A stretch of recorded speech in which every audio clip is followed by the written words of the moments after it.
Live from beautiful downtown Bastrop, it's time for the Stage Select, starring Julian Titus and Justin Ham. What could this possibly be? Seems a lot like a podcast. Wonder what specifically. Talking about video games. With your hosts, you're in good hands. Not more of the same. Now we'll jump right in. So expect the unexpected and more. Now we'll get grooving. There ain't always gonna walk through the door. There just might be some strategy in this. Just having fun with our special guest. Time for Stage Select. And here are your hosts, Julian Titus and Justin Ham. Welcome, one and all, to the Stage Select. I'm Julian Titus. And I'm Justin Ham. Hi. I wish I had a bit, but I don't have a bit. I probably did at one point. Maybe bits I'll remember over the course of the show. Let's see. What do I have in front of me that we can write a bit about? Let's see. I got a lot of change over here. That's good. That I can't think of anything for change. They're not going to make pennies anymore. That's true. Yeah.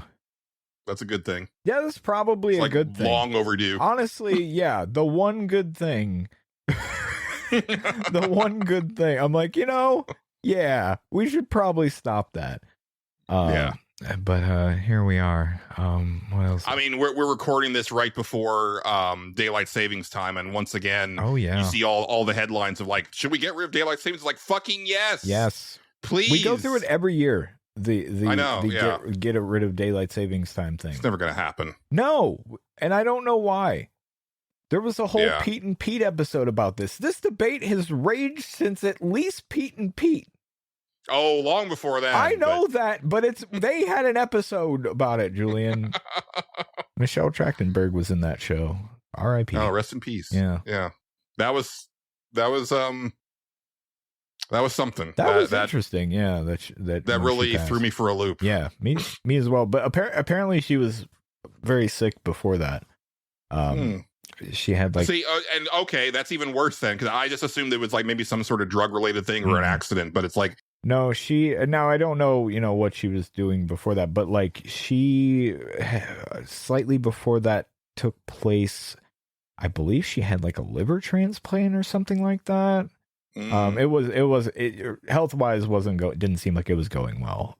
Yeah. So, and then, yeah, there we are.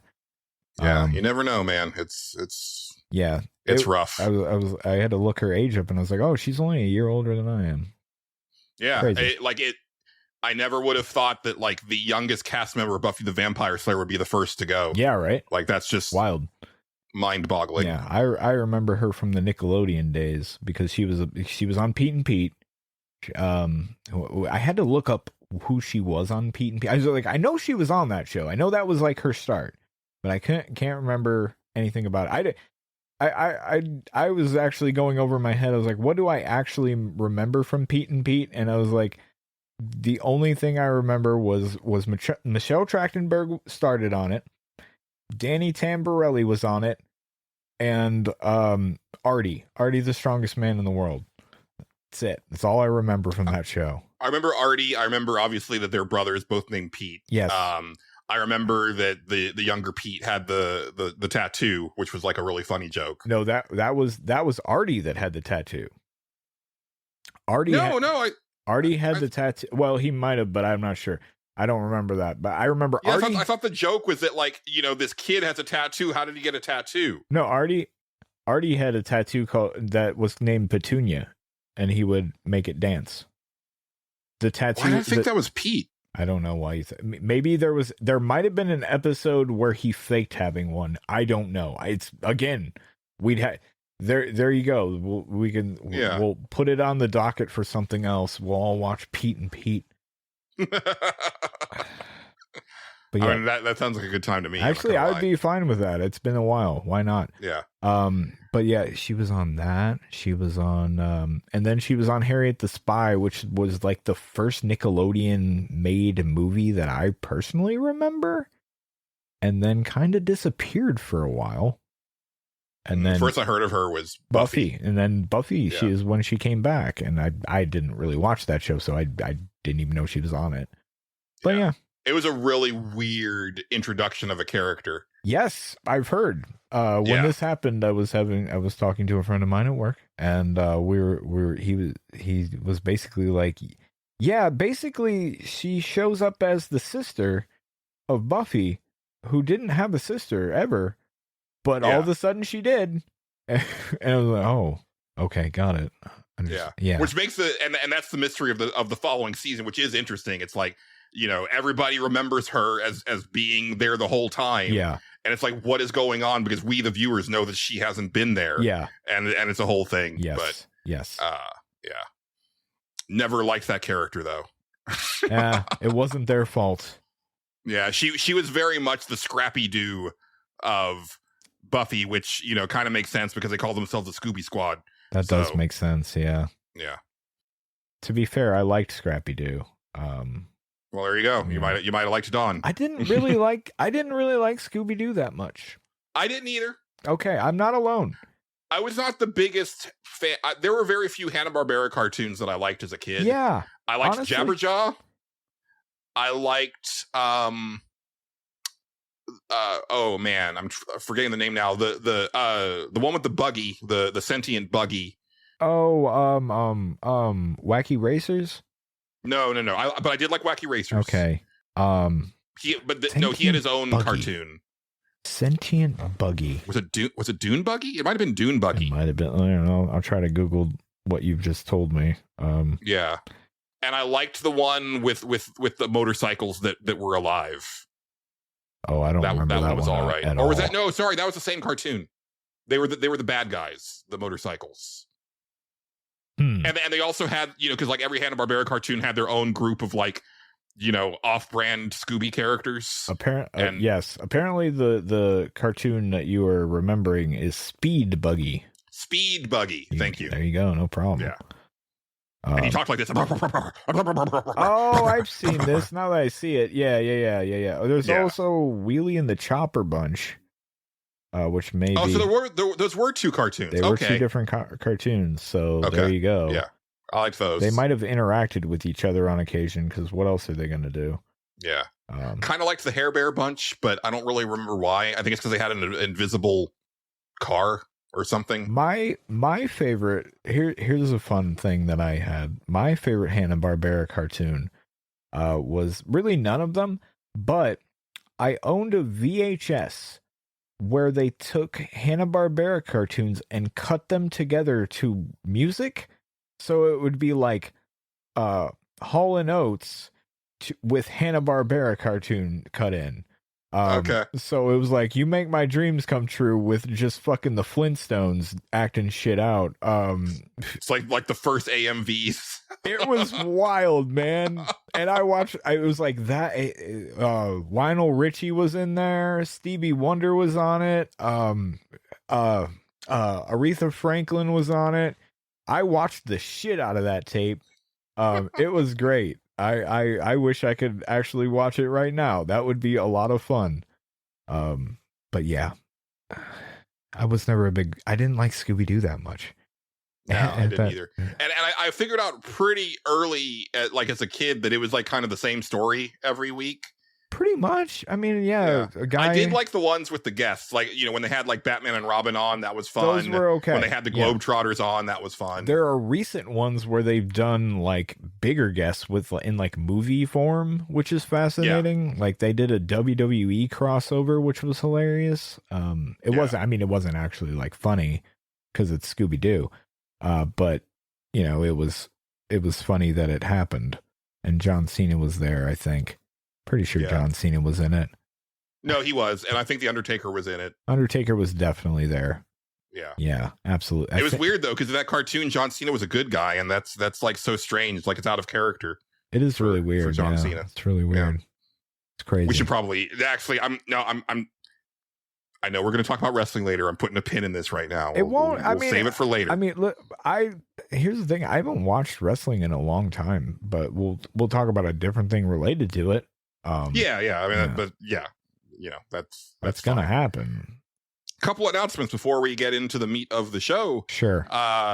We have a winner for the next Suffer Select, and that winner is Waifu Impact 2. As God intended. Hooray. As God intended. What was the other one that was on the docket? The original Ninja Turtles game. All right. Yeah, no Waifu Impact 2. Yeah. The and I clear hadn't looked victor. at it until I put the poll up, and I had to because I always post like a trailer for people to look at for when they're voting. Oh boy, man. We're got very strong Lady in a Leotard with a gun vibes. Oh, good. Yeah. Well, that game was only 15 minutes. True. Maybe. So I mean, yeah, that's fine. That wasn't we'll that luck bad. out again. There's a reason Lady in the Leotard's a terrible game, but it's short. Yeah. So that's why it's the so suffering low on the list. was not extended. Yeah, exactly. And then the other big announcement is that we have technically hit our threshold and then some. Yeah. For monthly income for the Stage Select, thanks to one Dennis Robertson, because last week, if listeners remember, I mentioned that he sent us a very nice $50 tip on coffee. Yeah. But he had clicked off subscription, and I said, hey, be sure that you take that off because I think you hit an error. No, he said it wasn't an error. So I wanted to wait until the actual show to thank you profusely, Dennis. But I'm going to count it. To me, that counts as getting us over that threshold, which means that we are pleased to announce the next or an additional monthly podcast. Now, this is going to be for executive producer tier. I think I had mentioned that before because, one, we don't really have an exclusive show for executive producers yet. And two, I know it's going to be more editing. Yeah. And then three, I'll get into I'm about to be very, very tired, and I'll get into that a little bit later. Mm-hmm. But what we're going to be doing is a new show called Cinemorons. Which is going to be basically our watch cast, for lack of a better term. Pretty much, yeah. Yeah. So what we're going to do is we're going to alternate. So 1 month I will recommend something to watch. The next month Justin will recommend something. We'll both watch it, and then we will talk about it on Cinemorons.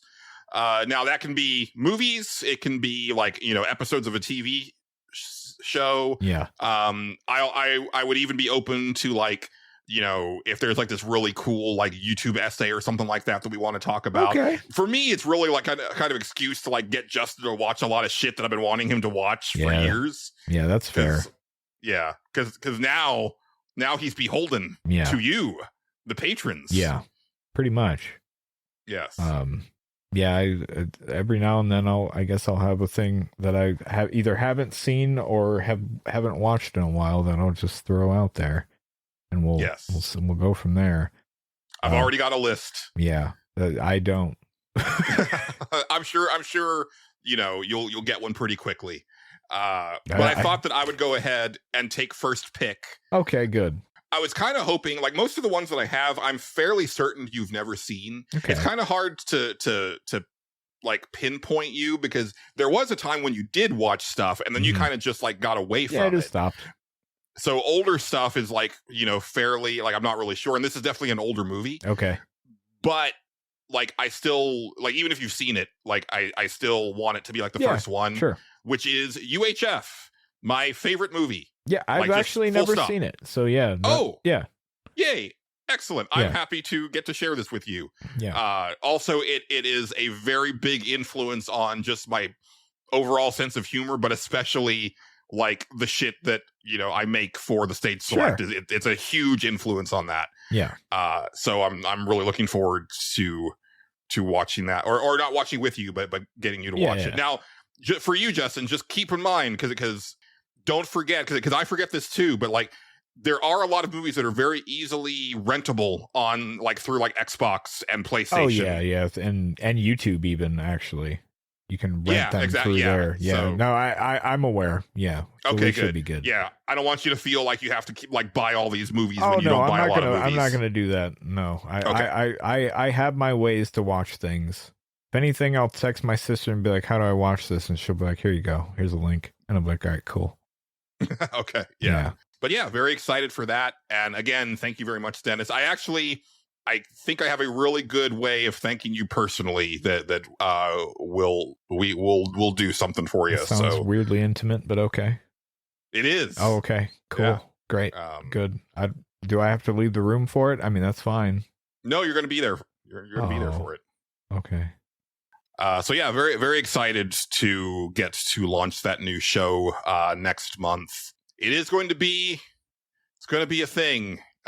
Things are about to get very difficult for me as far as producing this show, because we, and when I say we, I mean Texas State employees have all been ordered back into the office by the end of the month. Mm-hmm.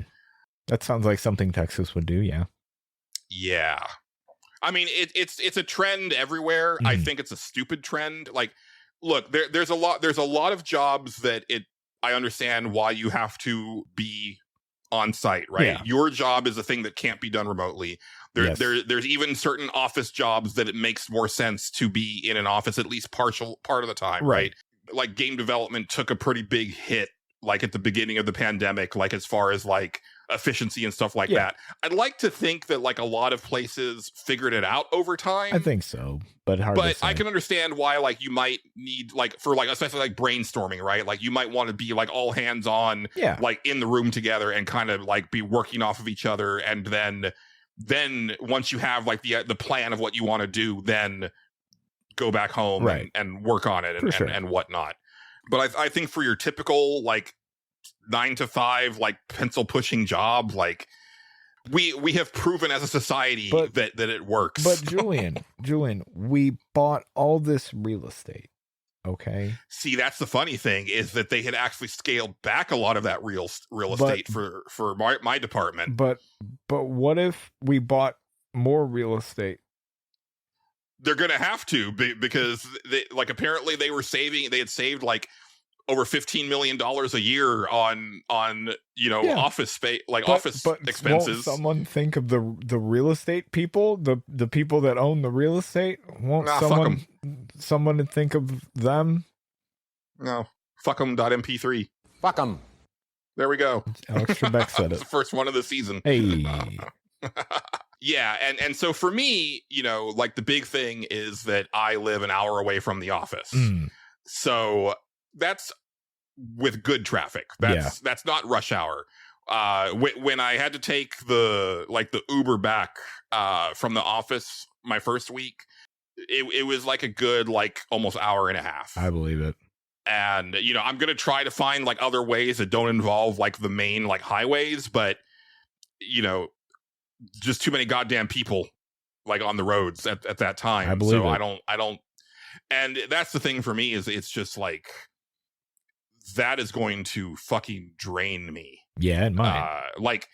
On recording days, like I'm gonna get home like not that long before it's time to record, and so that's gonna get rough. And then I mean, that's the main thing for me is like I don't necessarily like it doesn't really bother me to be in the office other than I do work better like at home because it's quiet. Oh yeah. I could see that. But at the same time, it's like that's not the problem. The problem is the like 2 hours plus of my life every day that I'm losing, plus the wear and tear on. Because now my car is like it's got like ticking time bombs inside of things that can fail. Yeah. So it's like, man, like because I expected this to happen. Like even when I interviewed, I said if it comes down to that we have to go back to office, I'm fine with doing that. I was hoping that we would get to the end of the year though, like before that was going to be a factor. And it's like, man, again, the pay is excellent, but it's like that's gonna really eat into it with gas and tolls. Yeah, probably. Although I'm gonna try to see if I can like get around the toll. You probably can. Oh, I absolutely can. Yeah. It's just a matter of like how how long do I want to spend on the road? Yeah, it depends. Yeah, I'm not familiar with your area, so I cannot map these routes for you. I know, like Ohio, where I live, we only have one toll road, and there's like a bunch of ways around it. It's really like it definitely has its uses. Don't get me wrong, but like especially if you're traveling like just through Ohio, which is the best way to travel in Ohio, is just get out of it as fast as you can. Then it's great, but other than that, yeah, I spent a long time on that fucking toll road. A long time, like 26 hours straight. That road goes all the way to fucking Utah. It's crazy. How expensive does that end up being? The tolls end in Ohio. It's not a toll road after that, so not that bad. Okay. Actually, it's a toll road in Indiana too, and then after that, nothing. Illinois, nothing. Iowa's nothing. Nebraska, fucking God, Nebraska. If that would have been a toll road in Nebraska, I already don't like Nebraska. But just imagine. I drove through Nebraska. It's terrible. Like, terrible state. The nothing state. Terrible state. Terrible state. Yeah. Oh, I remembered my intro. Here we go. It's never too late for an intro again. Julian, I personally believe that I would have been more inclined to join the army had when you charge into gunfire, we all yelled "Yo Joe," but we don't do that. So yeah, I could see that. It's kind of a disappointment to find out that they don't do that. Yeah. It's also kind of a disappointment that they don't all have cool code names. Yeah, right? Like, what if you just got in the like that was part of the intro and you're going to be Jetline. Yeah. Air Force gets it. They get call signs. Well, when they're pilots. Well, yeah. Yeah. I mean, they're all pilots in the Air Force. All of them. Julian, I have some news. No, they're all of them. They all fly. Every single one. Yeah. You might want to look into that. No, that's what Top Gun taught me. They're all pilots. That's fair. Yeah. Why would Tom Cruise ever lie to anybody? Yeah. You know what I love about Top Gun? Because I didn't see that movie until I was like 31. Yeah. I love the fact that like the whole movie is, yo, this guy is like a reckless, like selfish pilot, and he needs to learn some humility, and then he doesn't learn a goddamn thing by the end of the movie. He learns nothing. Yeah. No, I know. It's funny when I can't remember what it was I was reading. I think it was just Reddit. Where it was something about like, what protagonist can you not stand? And somebody was like, I hate fucking Tom Cruise's character. What's his name? Maverick in that movie. I hate Maverick from Top Gun. It's like because of that exact reason. He's like, if you were in the actual Air Force and you pulled the shit he pulled, you would be done. Like they would take you fucking out of this. They'd be like, no, sir, not today. Yeah. Done with that. And then the trailer for Top Gun Maverick is him doing the same shit. Yeah. Well, why not? He learned nothing. Nothing. It's great. Now he's going to teach a whole new generation to just be an asshole. Well, they played volleyball and it was great. Yeah. I don't know if I've ever actually seen the full movie of Top Gun now that I think about it. Add that to the list. You just described it. I know. You got it. I know. I it's one of those things that I know enough about it and have seen enough probably that I've probably seen the entire thing. But yeah. I don't know if I've ever sat down and watched it in its entirety. Have you ever seen Hot Shots? It's a superior version. I don't think I have. No. Okay. I don't think I have. Add that to the list later. Yeah. There you go. So many opportunities now. Yeah. It's exciting. Yeah. This is tough for me because Julian's seen a lot of shit. Well, but again, it doesn't necessarily have to be stuff that we haven't seen, That's right? True. That's true. You know, there's a lot of stuff where it's like, I haven't seen it in a long time, or I'm due, right? Like, I was like, okay, Quest for the Holy Grail, I have seen like 50 times, but I'm due. Yeah. Like, I haven't seen it in a bit. It's been a few years. So it's like, that is like totally up for grabs. It's another movie I don't think I've actually sat down and watched in its entirety. I've definitely seen bits and pieces of it and know enough about it. I know like full bits from it. Never. I don't think I've ever sat down. You can't get through life not knowing at least a like full bit. Exactly. Yeah, exactly. But yeah, I don't think I've ever sat down and watched that movie. Yeah. It's tough to get me to sit down and watch a fucking movie because I don't get stoned anymore. That's what kept me sitting down and watching a movie. Was that? Yeah. No. Yeah, this is going to be an interesting journey because yeah, it's like, you know, do you have the attention span anymore? Oh, yeah, like, probably. I'll be fine. Yeah. But also just kind of getting to know a different aspect of you and your personality, because historically when I have talked about like movies or TV, you're just like, oh, okay, yeah, sounds right. Oh, whatever. Yeah. Like, It's about right. let's see. I guess I'll kick things off this week. Okay. You know, a couple just really quick, like non-updates. I'm right at the end of Persona 3. I have gotten to as high up in Tartarus as I can before the final battle. I only need, I think, 2 more S-Links for Aegis to have every single S-Link maxed out. Oh boy. And then really like the only like last achievement related things that I have that aren't like story related are beating the Reaper, which I may or may not do. I actually fought him, and then it was one of those things where he like killed the main character with like it was like a 1-2 punch that was like, yep. Yeah, and I was like, okay, okay. And then getting to level 91 in order. Well, I don't have to get to level 91. There's a certain Arcana card that you get from Shuffle Time that lets you fuse Persona up to 5 levels above you. Okay. So I just need to get to like 5 levels below level 91 and have that Arcana card, and then I can fuse like the final Messiah Persona. But those are like the last 2 like big like game achievement things, like, you know, that aren't story related that I have outstanding. I played a little bit of Like a Dragon Pirate Yakuza, but not much, because I've, you know, this week was like a lot of like pretty intensive training, and, you know, just kind of fair. Yeah. Brain kind of full, but then also like I definitely have been stressing myself out with just like the enormity of like the job itself, because I still don't really know, you know, what it all will entail ultimately. But then also just like getting the news of having to go back into office and stuff, like, you know, and also first day in office when the time changes. So that's going to be extra fun. That's going to be, do it on minimal sleep or whatever. Yeah. Goddamn time. I have trouble getting to sleep on Sunday anyway, because I have anxiety about Monday. Oh, me too.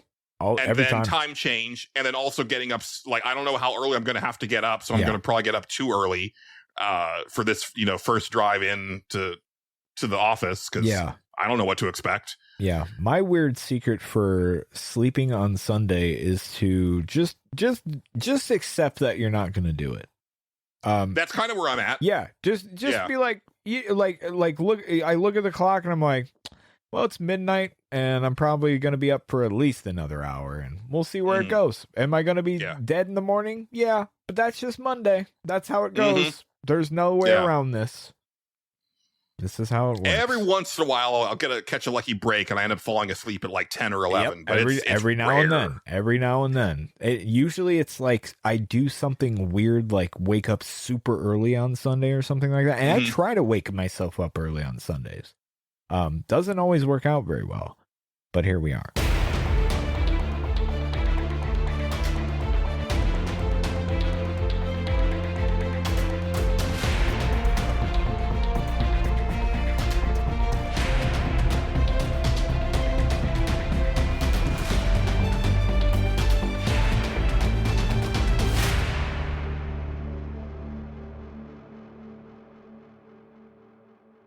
And now, a word from our sponsors.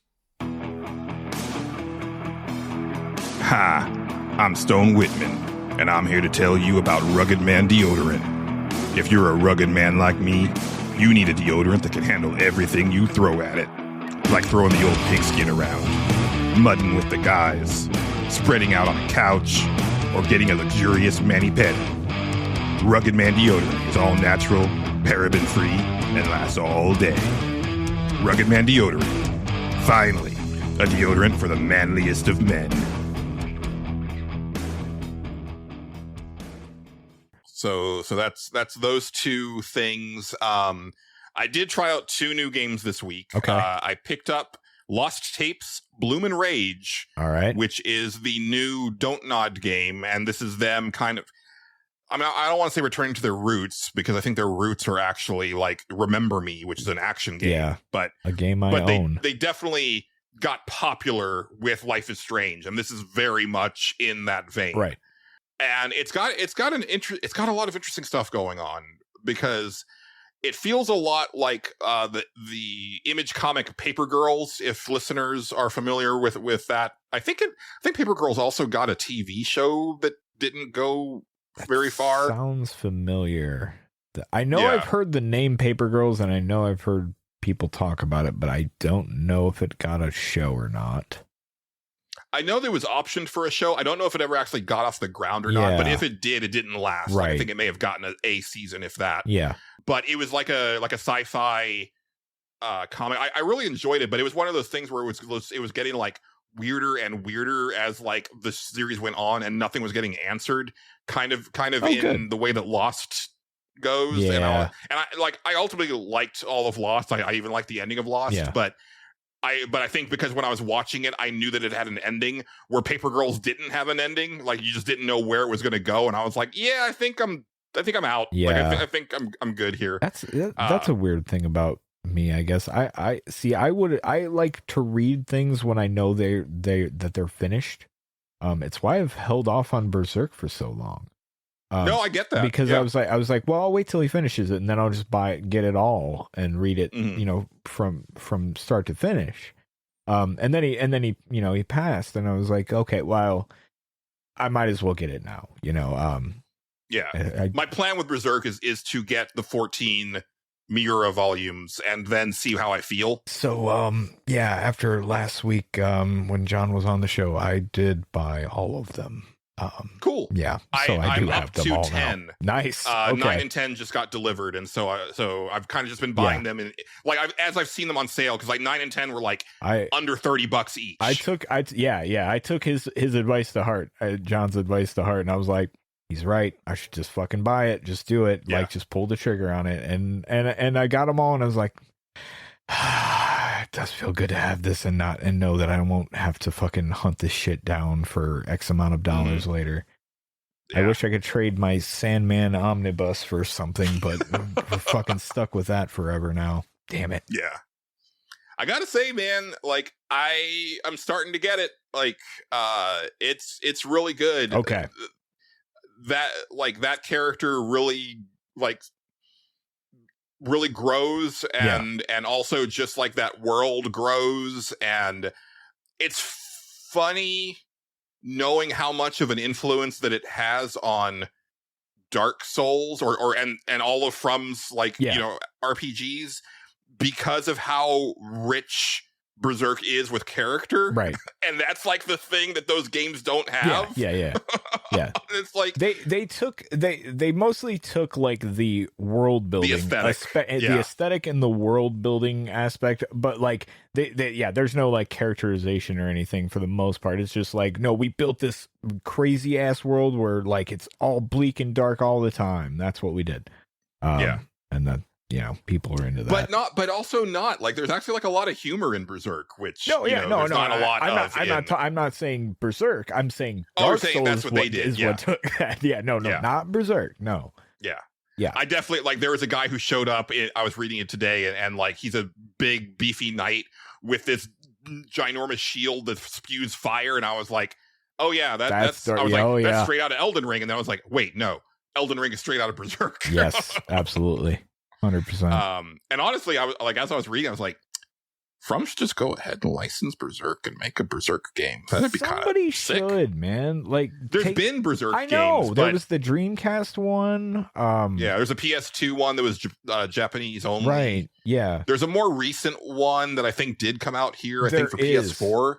It is, and you can still buy that. I think it's on Steam. It's an Omega Force game. Yes, isn't it's it? an Omega Force game though, and I'm like, to be fair, some of their like licensed stuff is not bad. No, I really like Dragon Quest Heroes. Yeah, I heard that Fire Emblem Heroes is good. I've heard Hyrule Warriors. Yeah, I was gonna say I've heard the Attack on Titan game is actually really cool. Let me see if waiting for them to do a Final Fantasy one. Yeah, right. Yeah, Berserk and the Band of the Hawk is the name of it. Yeah. Which is interesting because like that was the other thing as I was reading through all of the Golden Age arc, all the Band of the Hawk stuff, I was like, you could do this in Unicorn Overlord. Right. Like you could tell this whole story in Unicorn Overlord and it'd kind of kick ass. That would be cool. That'd be cool. Yeah. Yeah, Unicorn Overlord, just that system alone, like I want people to like just rip it off. I just hope Vanillaware makes another one and just like actually has a go at the story this time, or just is like, hey, we took this system, but it's just in like another setting. We did a sci-fi one this time. Like, okay, yeah, all right, yeah. They're because their thing is that they don't do sequels, but it's also like their best-selling game ever. So it's like, why wouldn't you want to do a sequel to that? Right. But they also don't want to port their games to PC. That's very true. So, they hate PC. So apparently, and money. They do hate money. It's that's why they draw all the food. Yes. So they can spend all their money on that and not. So they can pretend, they can imagine what it's like to be able to afford eat food. That food. Yes, that's why they're so good at drawing it. Yes, absolutely. Yeah. It's born out of actual hunger. Yeah, that's it. Yeah. So back to Lost Records. Right. That's what we're talking about. It's a pretty interesting setup because it takes place. It's actually, and I find this fascinating too, because I feel, and I might have mentioned, I think I mentioned this when we were talking about 1,000 Times Resist. Okay. So, forgive me if I've said this before, but I really feel that like movie and television, when it comes to the pandemic, really memory hold it. Like, unless you're like talking about like a horror movie that's using like the horror of the movie is like, coded as like the pandemic. Sure. There's not a lot of stuff that's like actually addressing COVID-19 head on that this happened. Yeah. But video games, I have seen more and more of them like just saying like, no, this is a thing that happened. Right. And Lost Records takes place, I think, probably around like maybe 2021, like, towards the end. Because like it's, like it's interesting because like in the modern day stuff, the character is in first person and she's in her car and she's actually got a mask in her car. And, she's talking to her mom on the phone and the mom comments like, well, how are you feeling? Like, this is your first time traveling, like since the pandemic started. And so it's got to be right around like that, like end of 2021 going into 2022. Possibly. Yeah. Realm. And basically she's there. She's come back to the town that she lived in when she was, in high school to reconnect with a friend that she met the last summer before her family moved to Canada. Okay. And basically like something happened in the past and it's kind of got a little bit of like it going on where something happened and none of them remember what happened. Okay. They know they made a promise to each other. And I think the promise was to like not get back together. Oh. But they don't really know why they made the promise, just that it was like something that they have to keep. But the reason that now they're getting back together is that a package was delivered to one of the women's door that says only for Bloom and Rage, which is the name of their band. And it's like, we had that band in 1995. Like, no one would know that name. Like, how, like, who would know to send this to us? So that's kind of the main mystery is like, what's in this package? What happened in the past? Yeah. And so you kind of go back and forth pretty quickly, actually, between modern day stuff in first person, and then in 1995, it's very much like your traditional don't nod, like Life is Strange game where you're walking around, inspecting things, talking to people. Right. I think it ties with Closer the Distance in a game making me cry faster than any other game. Okay. But it's very much like a me thing. Yeah. Like it's not the game like intending to make me cry. It's just, my life. I got you. Because the game opens with the main character like talking to her mom on the phone. And it's that thing where like, you can decide how you want to play it, right? Do you want to be like, oh, mom, like I'm busy, like I got to get off the phone, yeah, one of those. or like, do you let her talk and like, do you keep like on the phone?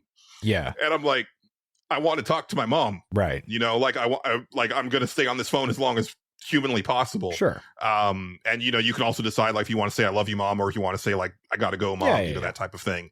So that was like, okay, yeah, like didn't even take like 5 minutes for me to like, like, honestly, I've had to play this, like, this game is short. Like, I'm already like 37% through this half of the game. Not too bad then. Yeah. Because it's tape 1, tape 2. Okay. Tape 2 comes out in April, I think. Oh, okay. Yeah. It's not quite the episodic thing that they used to do. Yeah. But they're kind of splitting the difference. All right, sure. Why not? Yeah. I've always been kind of against the episodic thing. I don't know if I've ever liked that. How do you feel about that you buy the game and you get both episodes? It's just the second one isn't out yet. That's not too bad, but that's what this situation is. At the same time, yeah, that's not as bad, I don't think.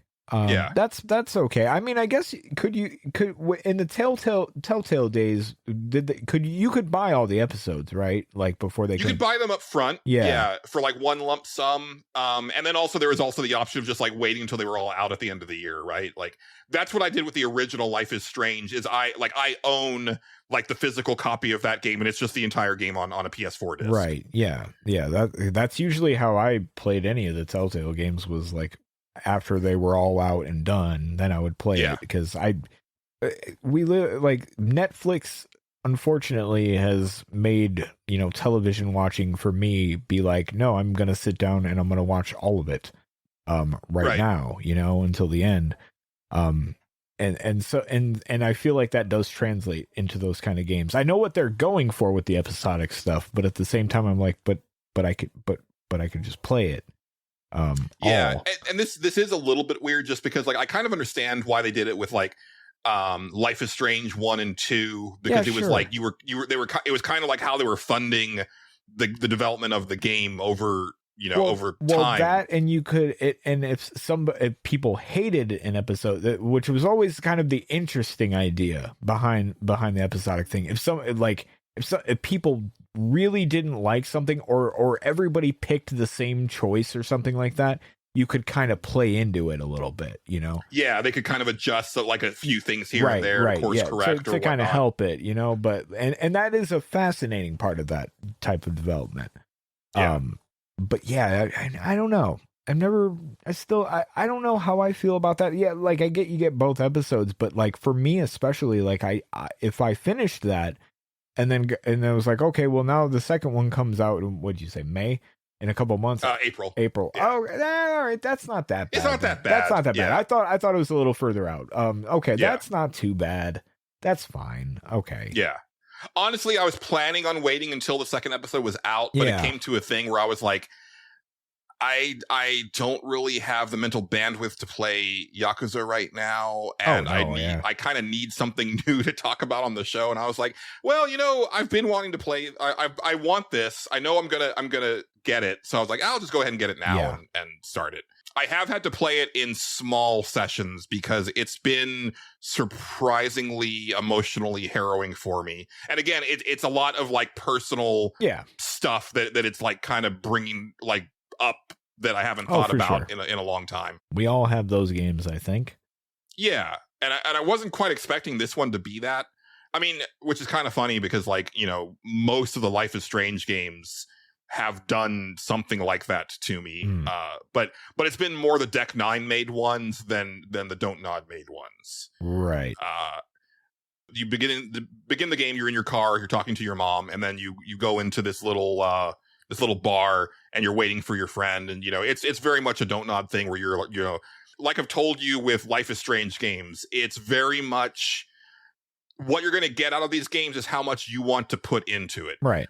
Especially with this one, because you can look at things and reminisce, and she'll hear like memories of when she was in high school and and hanging out with her friends. Yeah. Do you like in examining things and like reading things and waiting, right? Like there are times when it's beneficial to let somebody talk and not say anything, and then that unlocks like something that you didn't know before, and now you can comment on that. Right.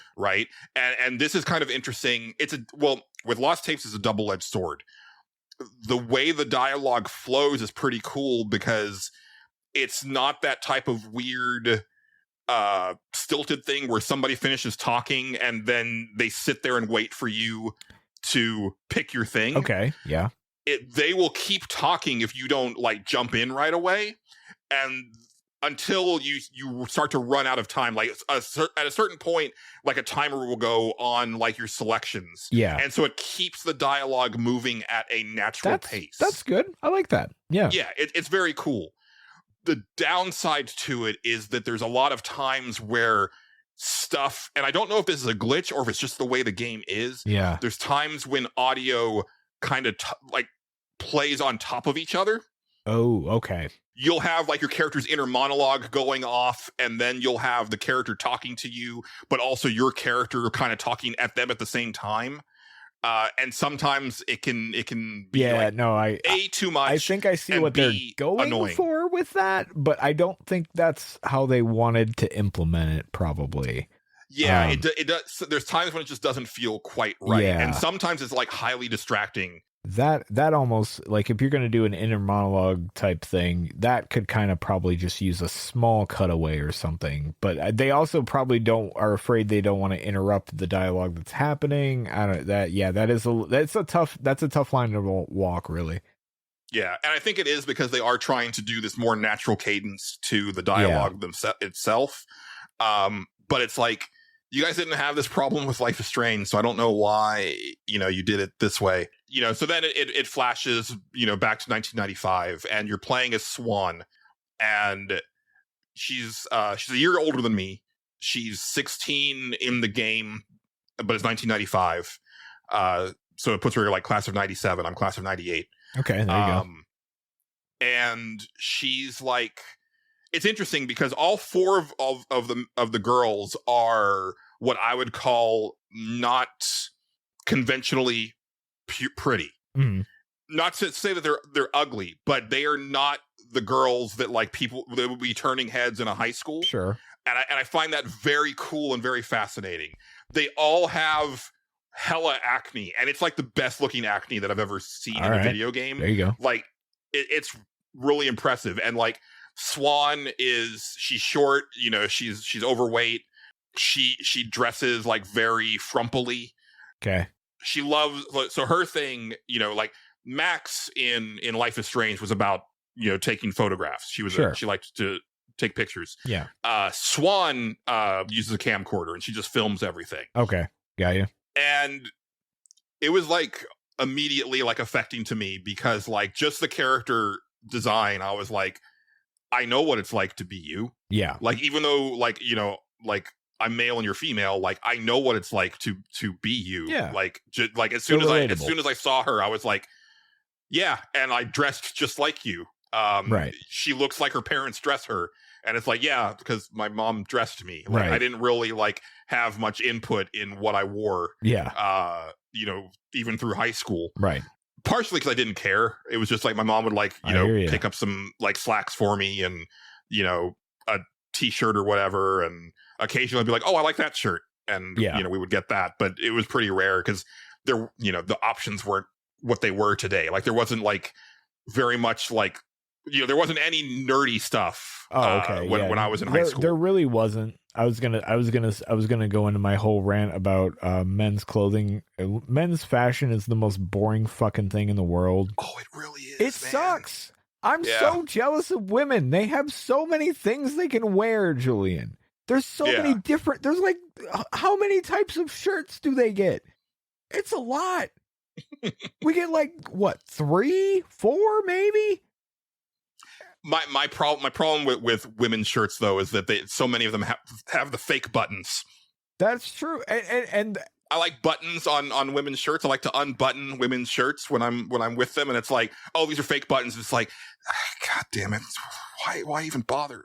Well, for looks, But also there and also a disadvantage of women's fashion: no pockets, just none. That is true. It's crazy. It's insane.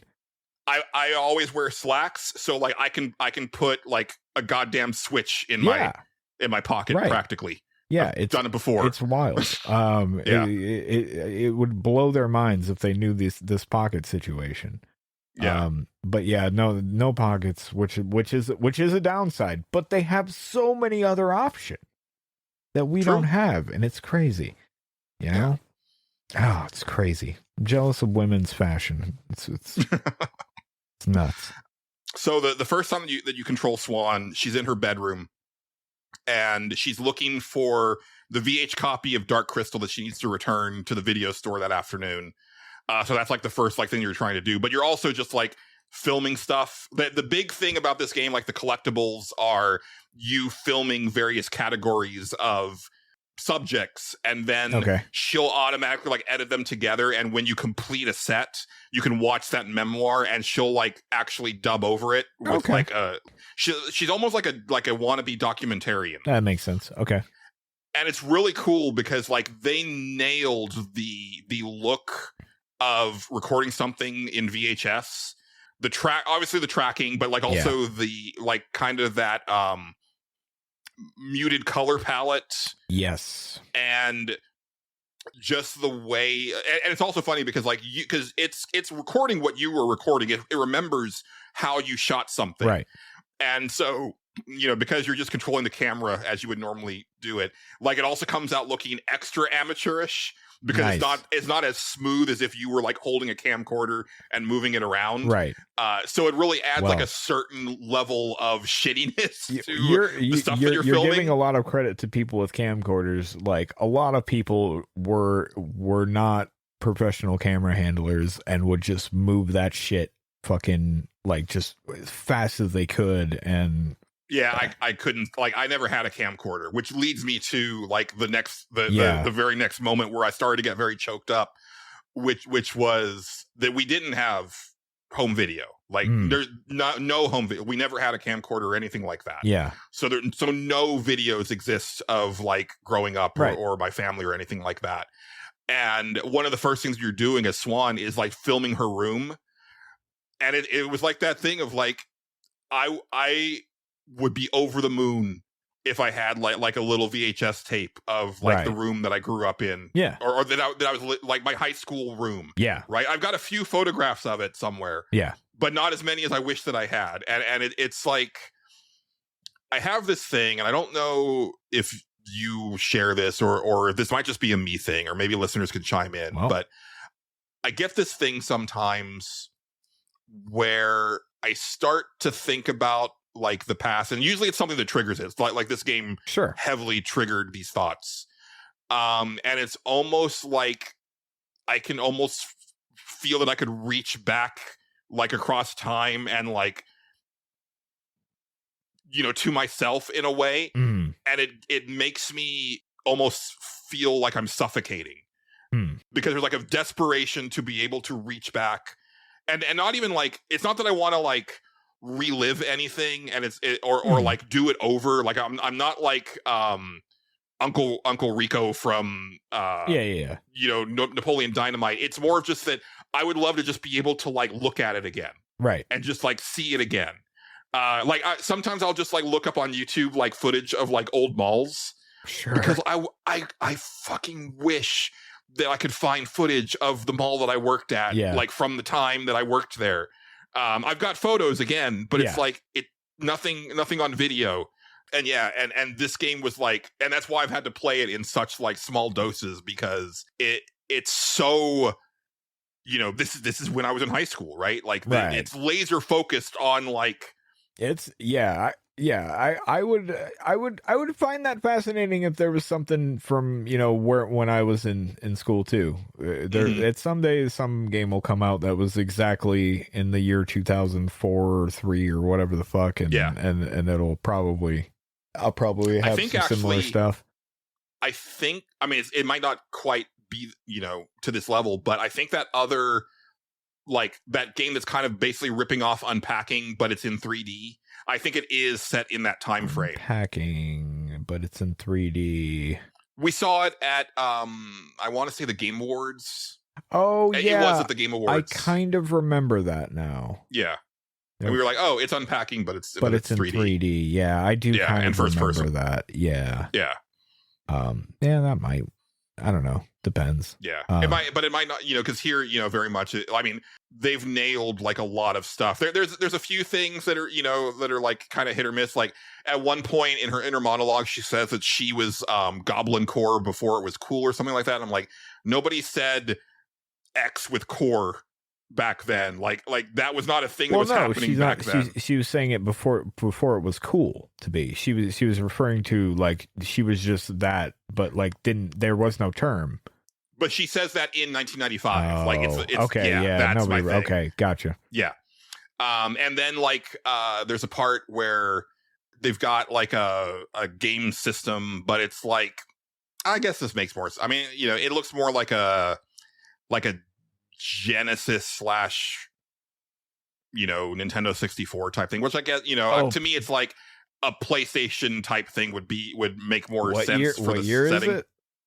95. Yeah, you're right. Yeah, Julian, it's too early. I need to tell you something. Yeah, in 95, every house I went to had a Sega Genesis. Like they were still, no, you're right. like that was when the PlayStation came out, and like I remember seeing it. I seen it on the year it was released, definitely, but like it was at Toys R Us, and that thing cost way too much for any of my friends to get.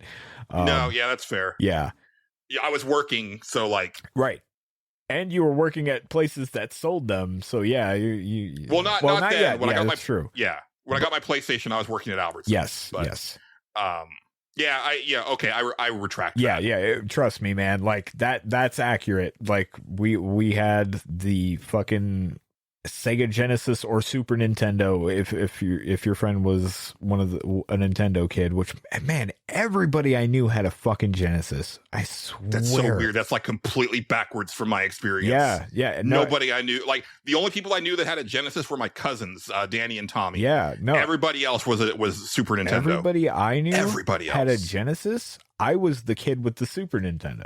That was just how it played out. It was weird. And then it's one of those things where it's like, copyright is so weird because they'll mention things by name of the time period. And like, you'll find like mixtapes that have like actual bands, that and stuff like that. But then like, movie posters, right? Those are like the things that are like fake and stuff like that. And it's like, I kind of wish that you had like made the deals to like get some of this like stuff in here just to make it feel like more authentic. Yeah. But it is what it is. It's probably not worth the amount of money you'd have to pay for that. It's not. Yeah. So you get pretty quickly into the main loop, which is as Swan kind of filming whatever you can, and then like making decisions, a lot of dialogue decisions and stuff like that. But the thing that really like got me was just like how introverted she is, and she doesn't have any friends like when the game starts. And there's that element of like, you can tell she's trying to make herself smaller because she's so big. Yeah. And it's like, I still do that. Right. I do the opposite of man spreading. Yeah. I am constantly trying to shrink down because I'm so aware of like my height and my size that I'm just like trying to like take up as little space as possible. And like, I'm playing her like all of her decisions I'm making as if it was me, because she's so much me. Right. And I mean, even down to like, I was into photography, right? She's into filming. Really good example, right? Like, she goes to the video store to drop off the tape, and that's when she sees like the girls that end up becoming her friends. One of them is works at this ice cream cart. Okay. And she's in her inner monologue, she says, "Oh, they're gonna close soon. I'd really like to get like an ice cream." But me being like just like, well, I want to go explore and look around. I took so long that they closed. Oh. And she was like really disappointed that she didn't get ice cream, and I'm like, that's totally a thing that I do. Yeah. Like, just kind of off in my own world, and then it's like, oh shit, well, I just missed out on a thing. Yeah. But then also just like she's she doesn't know what to say, and like she's very like apologetic, and you can change the way that she comes across. Yeah. But in my answering, like this is because it's giving me the option to answer in the way that I would have, and it's fucking me up. I gotcha. Like in her case, I think she's just really shy, and I was shy also, but like a big part of it for me was also just like not really being able to socialize, right? And it's also like it, you know, I'm picking up these mixtapes and I'm looking at like the bands on them, and I'm like, I recognize like 4 of these.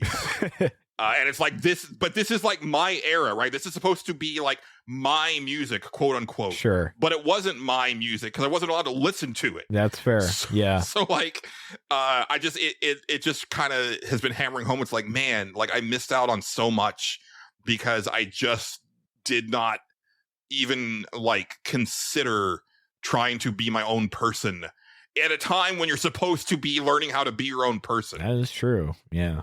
And it's deeply fucking me up, but it's a really good game. I'm really enjoying it. Sounds like you're really liking it. Yeah. Again, the dialogue stuff is weird. Yeah, it sounds weird, but it doesn't sound like a deal breaker or anything. It's not a deal breaker, but it's more in your face than not.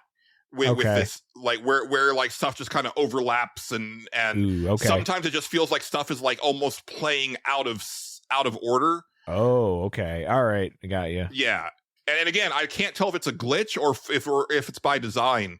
If they're trying to emulate people talking over each other, it's not quite there. Not quite again, it sometimes it feels out of sync. It feels like you're reacting to something that hasn't quite like the sentence wasn't finished yet, but you're already reacting to it. Okay, I got you. You know, and this might, I don't know if this is on Unreal or not, but it's reminding me of like 360 era Unreal Engine, where it's like, you know, you cut to like a person and it's like their textures aren't like there yet all the way. They have to pop in, yeah. And I don't know. To me, it's like there's not a lot going on like in these scenes. Like I don't really know why this is. It feels like this shouldn't be an issue. And again, it could just be engine related.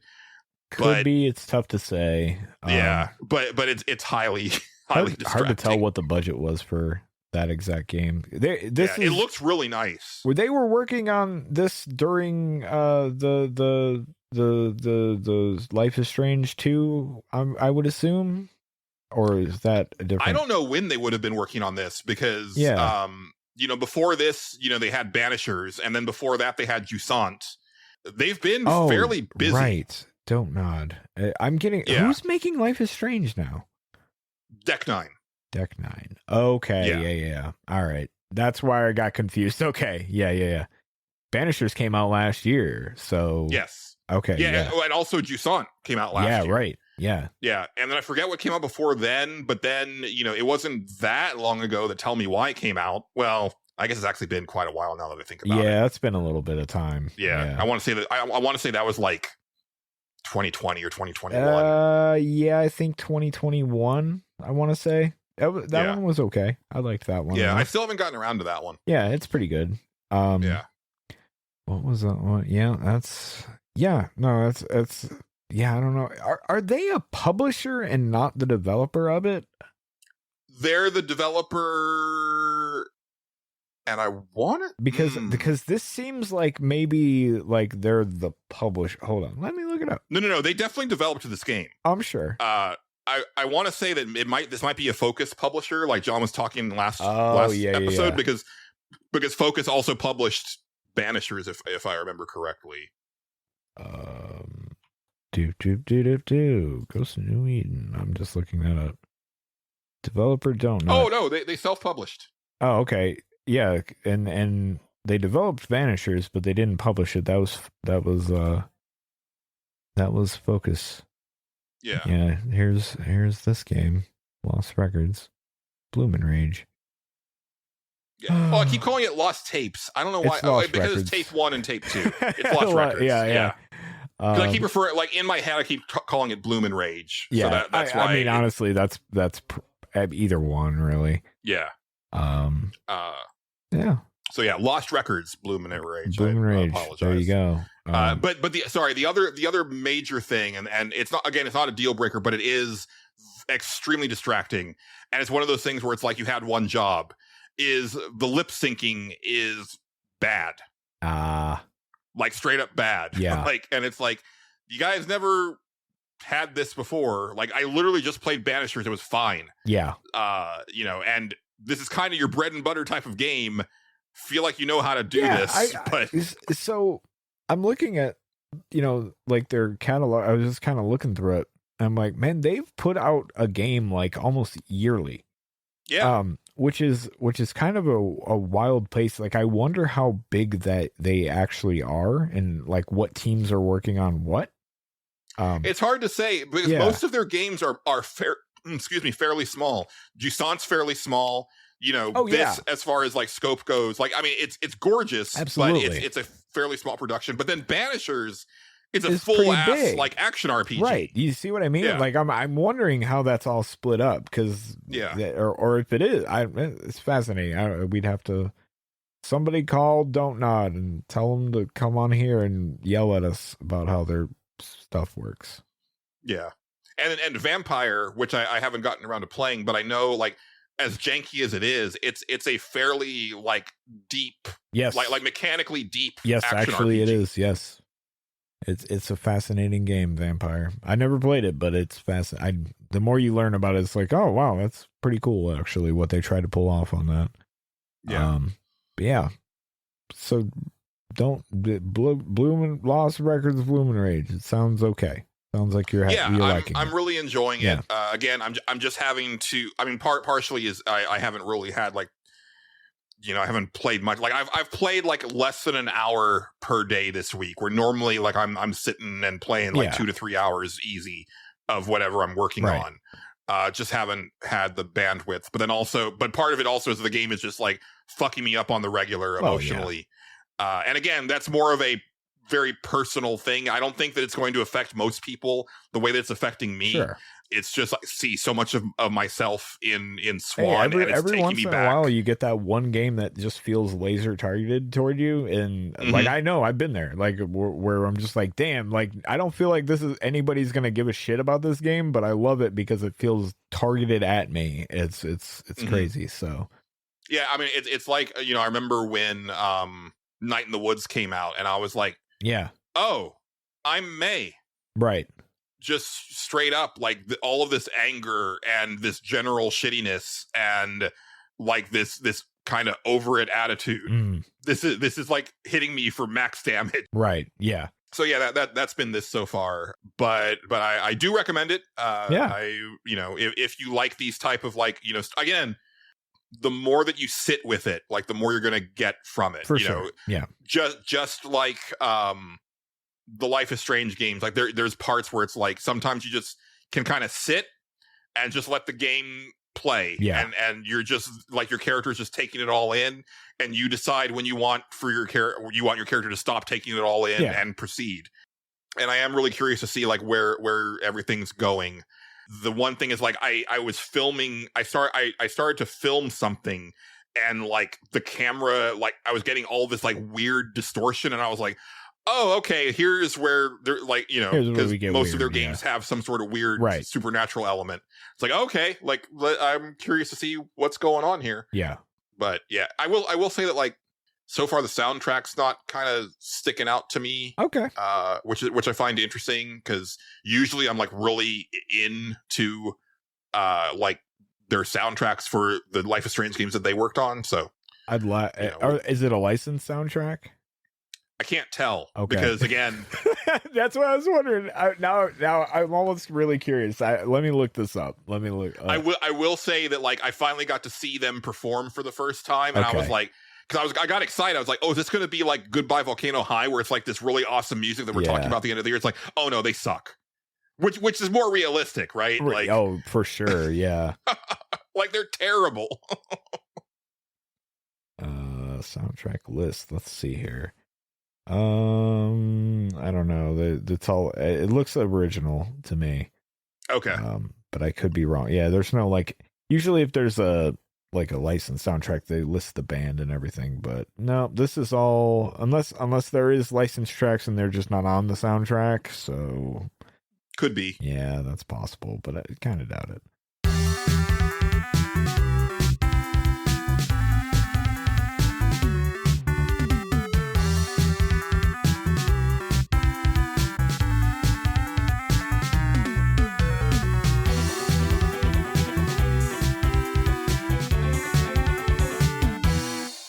The Stage Select is made possible through the support and funding of viewers like you. Here are our wonderful patrons.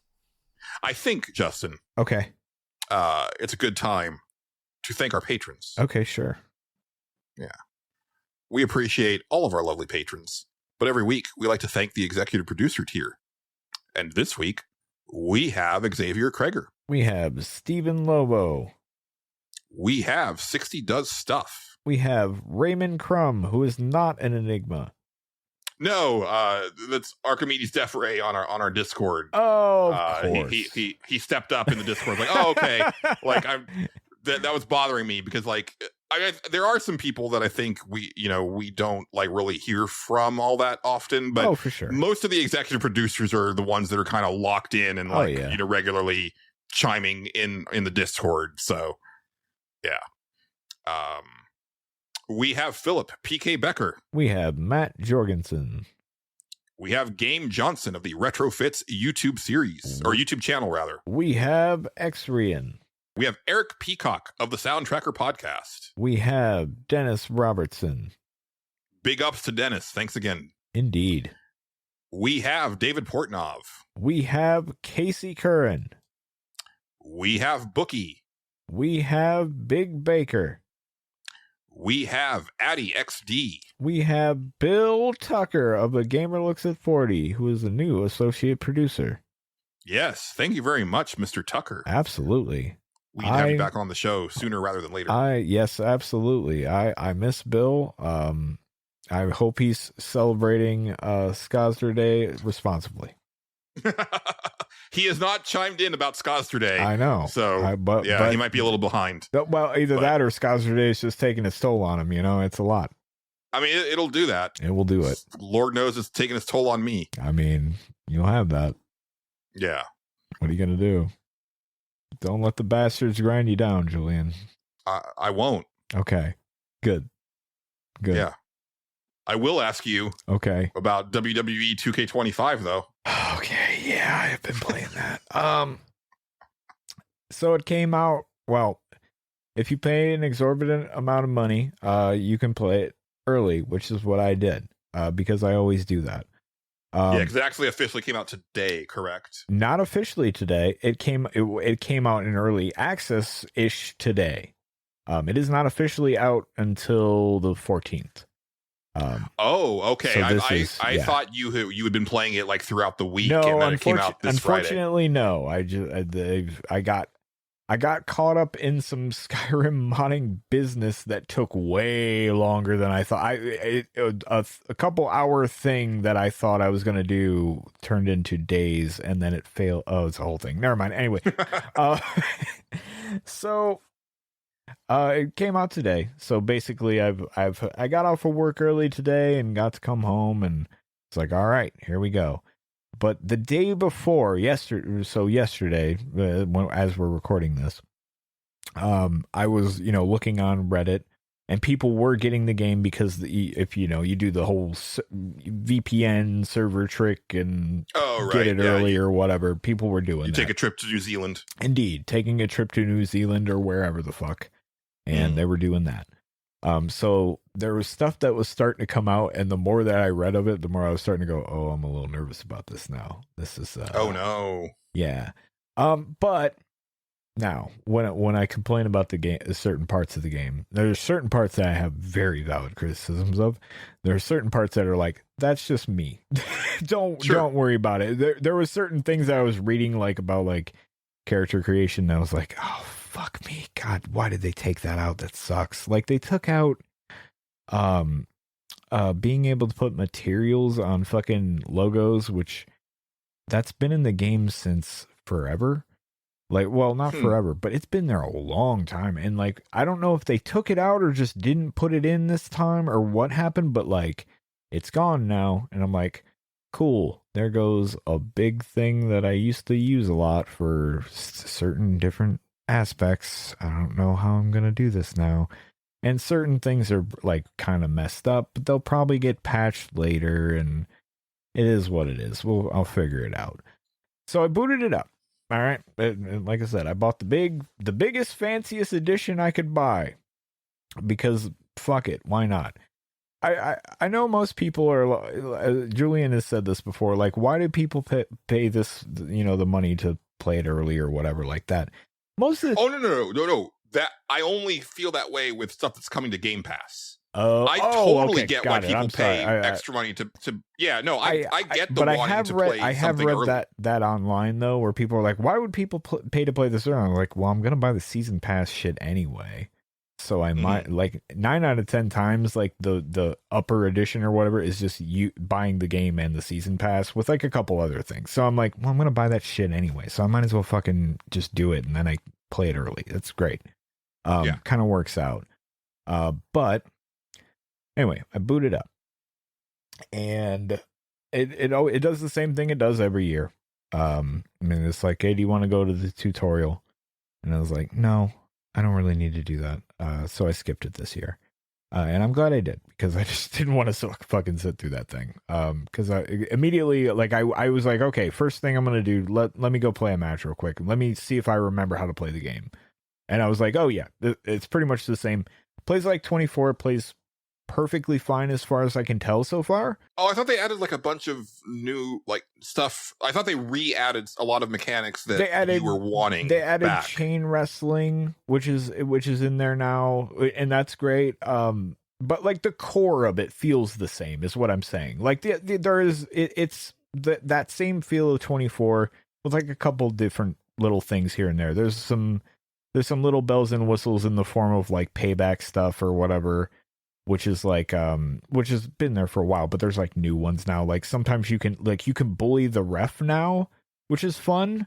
If you have, like, if you're Roman Reigns, apparently you can or certain other ones that have this little perk or whatever, he'll bully the ref, like he'll yell at them and then they count faster. And I'm like, that's kind of fun. That's really neat.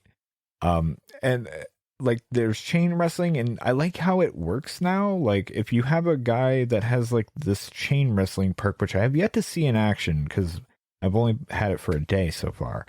Though if somebody tries to grapple you at the start of the match, it goes into chain wrestling instead because you're a really good wrestler and you just, you're dodging that shit. And I'm like, that's kind of a cool little aspect to kind of switch things up, and like giants actually play like giants now, and there's a lot of neat little things. You can jump off the guardrail and shit like that.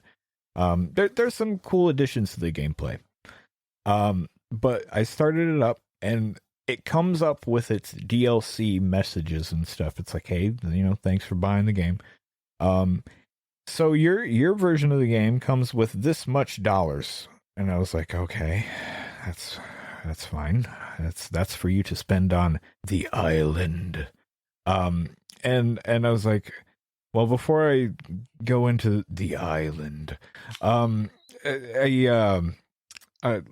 you're gonna have, in order to claim your money, you're gonna have to go through the My Faction tutorial. I was like, are you fucking kidding me? Like, so you have to go to claim the thing that you bought. You have to go to the thing where they know people will spend the most money, which is the fucking My Faction thing. If you're unfamiliar with that, it's basically like Ultimate Team for pro wrestling.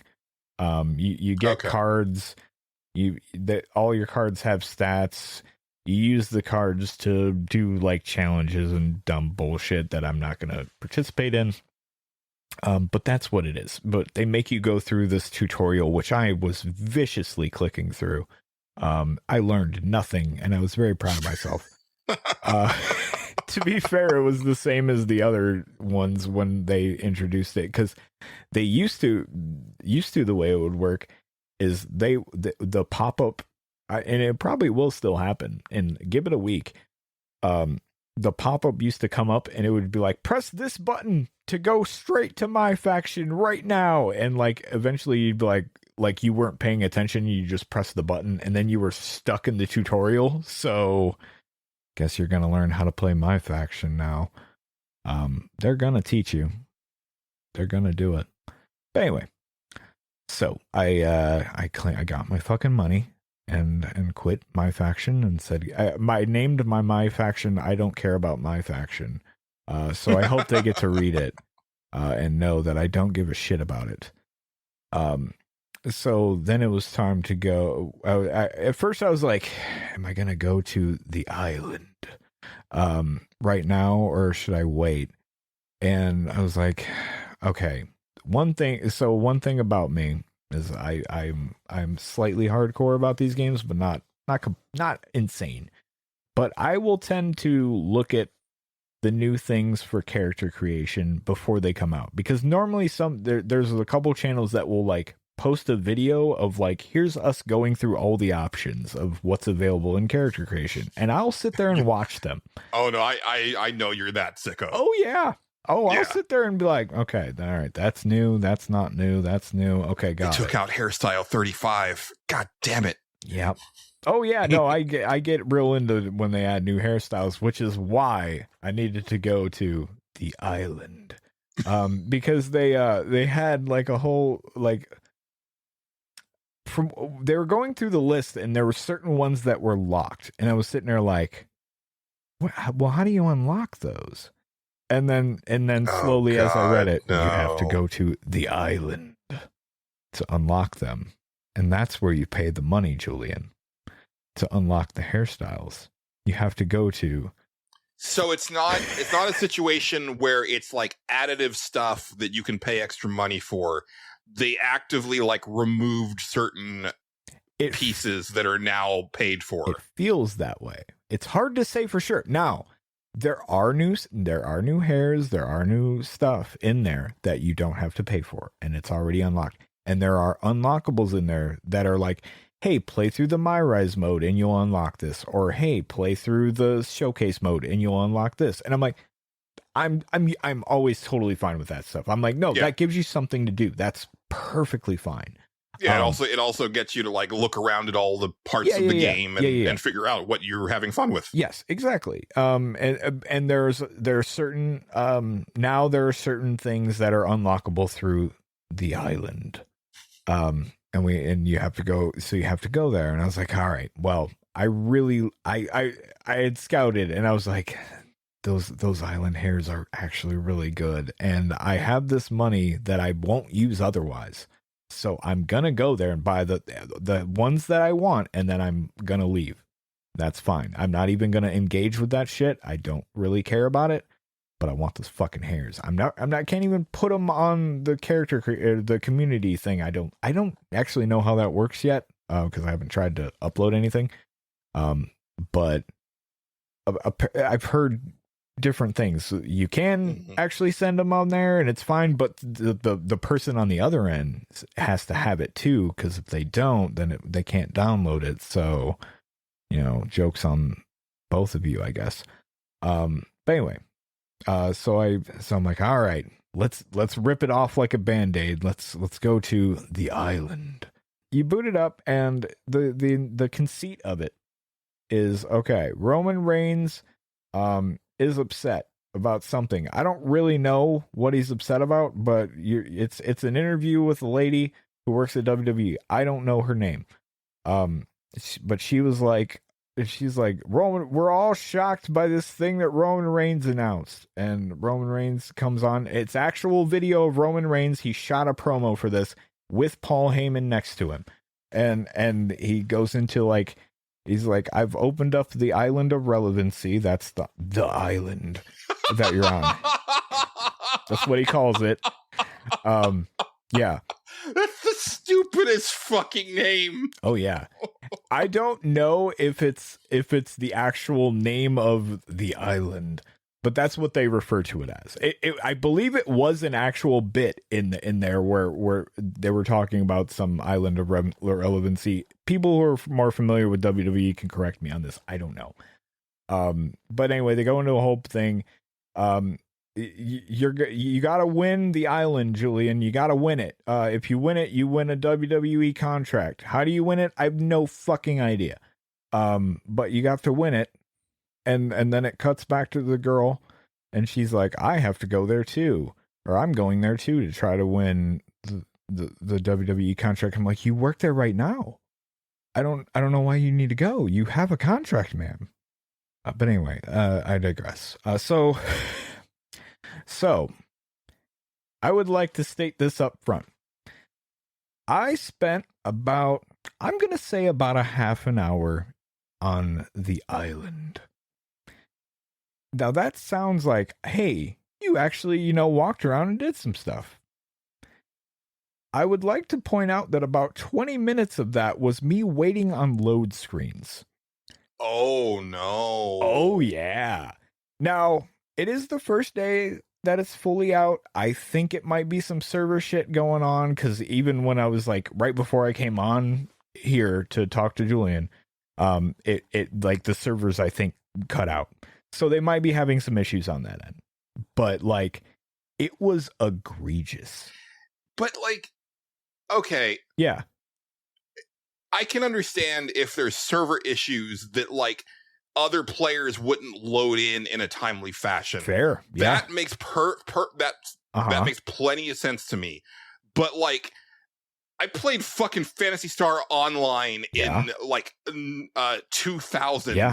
Where you would just like load in to like the, basically like the lobby before you would like form a party. And especially with like current like hard drive technology. Yeah. We've come a long way on this shit for that to be happening, even day one. Yeah. Again, I could like if it's a thing where like your character loads in and nobody's there, but you're just walking around the island by yourself for a bit. That makes total sense. Right. But if you're just sitting there on a loading screen in the year of our Lord 2018, I don't know what to tell you. So after that little initial intro bit, it started loading and I thought the game broke. I was like, oh fuck, it froze. I'm gonna have to restart. This sucks. And I was like, well, everything's still moving. Let me give it a minute. And I was like, you know what? I gotta go to the bathroom anyway. And I went to the bathroom and I came back and it was still loading.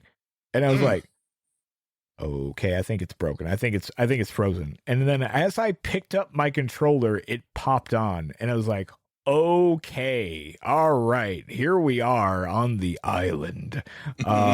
This is not a good sign. But then I went, okay, it must have a really long initial load. And then everything else is probably fine, right? No big deal.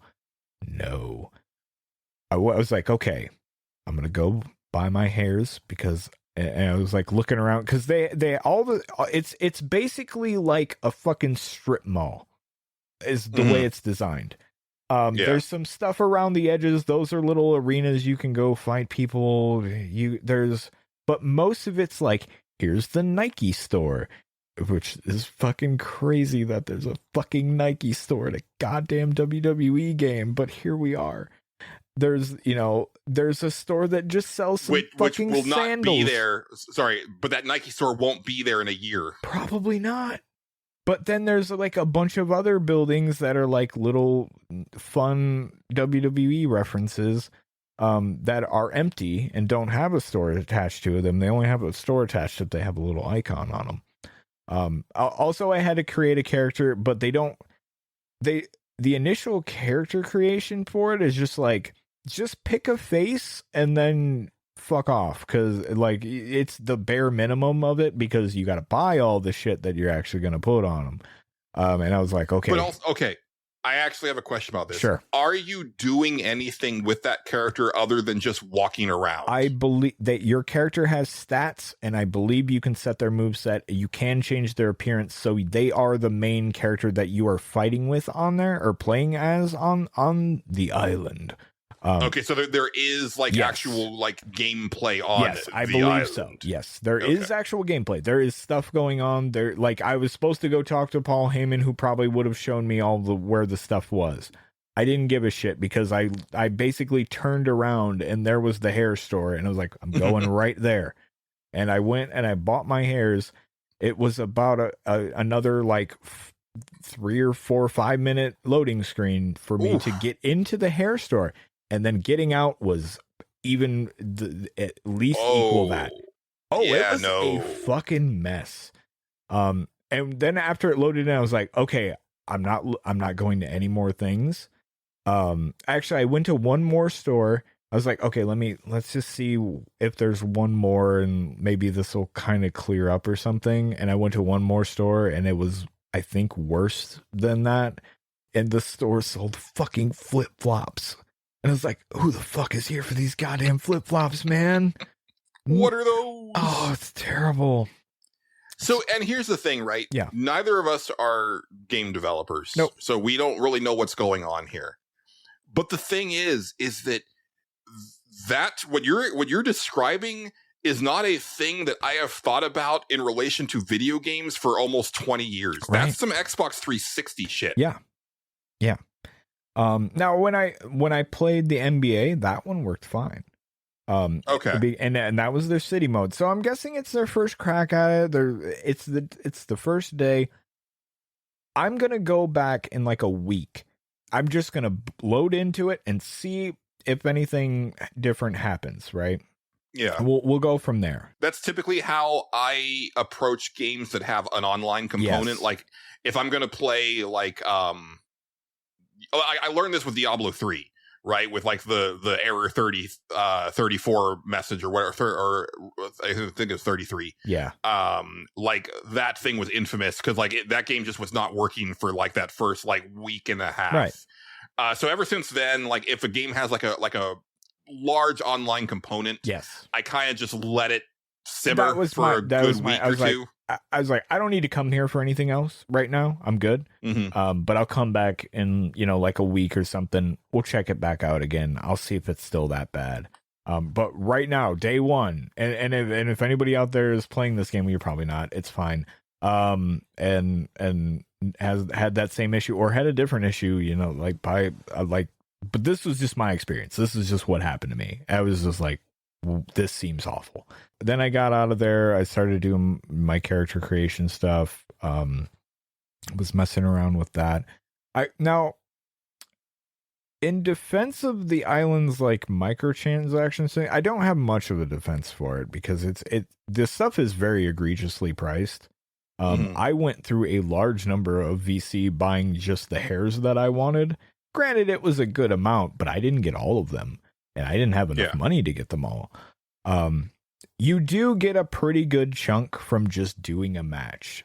So it's not enough to buy a hair, but like if you're playing the game, and this is in like the exhibition mode matches, right? Like, cause that's all I did. I just messed around with the different matches that there were and just was like, I guess I'll just keep fighting Rhea Ripley for no reason. And like, I was getting a pretty good amount of. I was like, okay, just playing this game naturally as you would, you'll probably eventually get enough money to go buy something else. So it's not like the worst thing in the world to have like some stuff that you can go get. Most of it, and as I was going through character creation, like in the menu, and they had the island stuff that was locked. I think there might have been like 3 things I was like, oh, that's kind of cool. I would buy that, but like. Most of it, I was like, I don't give a fuck about these fucking Air Force Ones, dude. I just don't give a shit. Like, that's for somebody else. It isn't for me. Or you can buy Stone Cold Steve Austin's vest, Julian. I'm like, why? How is that a thing for sale? Like, shouldn't that just be in the game? I don't understand. Yeah, that is that's weird. Hyper egregious. It's weird. I mean, but it was a really good looking one. I don't know. I really don't know. I didn't look hard enough to see if there was a different one that wasn't island locked or whatever. It was weird. It's very weird. Not really sure fully how I feel about the whole thing yet. Like I definitely know that island shit is one of those things that It's definitely not for me. That is for people that want to, like, apparently there's already people, again, game's only been out less than a day at this exact time we're recording right now, that we're already like 100 overall on there. So that's insane. Yeah. Yeah, I was like, this is not my neck of the woods. But then again, apparently because the way you level up stats is you just use the virtual currency, and apparently the stuff that you get with the biggest edition of the game, you can actually get it up super high with that if that's what you're into. So people just spend a ton of money. That's all they did. They just spend it on their stats so they can beat people up online. And I was like, I just want those hairs over there, man. I just want some cool looking hairs. That's a real bad precedent we're setting there. That's welcome to 2K games, Julian. Yeah, NBA's even more egregious. Like I started look after because I seen what I just talked about on Reddit where somebody was talking about like people are already 100 overall. This is insane. And people were like, yeah, wait till they fully kick it in like they have NBA, where like people will spend that same amount of money just to get like 5 stat points up, if that. And it's like, wow, yeah. And they'll do it. Yeah. They'll spend this money. Yeah. I don't know. I don't like 2K. I don't like them very much. It doesn't feel good. No. And also, like I said, there was a bunch of stuff. I don't know how they keep randomly breaking fucking character creation sometimes. It's nuts to me. Like they just kind of, like I said, certain things that have been there forever will just all of a sudden not work. Like there's the logo thing. That is just like that. That feels like an omission. Like they were just like, no, we're just not going to put it in there because there's no menu option. It's not like you tried to do it and it doesn't work. It's not there.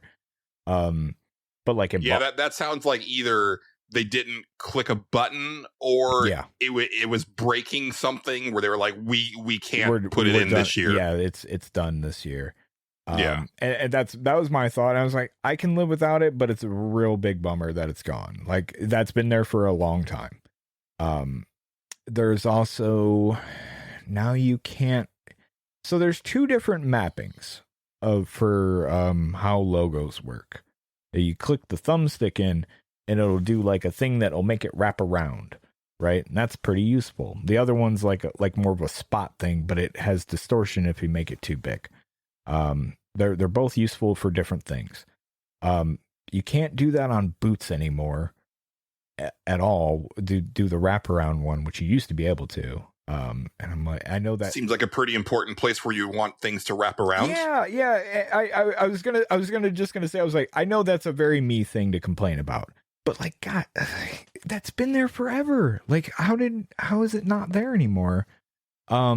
Embossing is broken. Embossing is broken every fucking year though. So I was just like, yeah, give them like 3 months and they'll randomly fix it. Like after I've quit the game, they'll be like, hey, we fixed it. It works now. Like, okay, great. Cool. I don't want to play it anymore. So great. You ever watch that TV show Secret Embossing?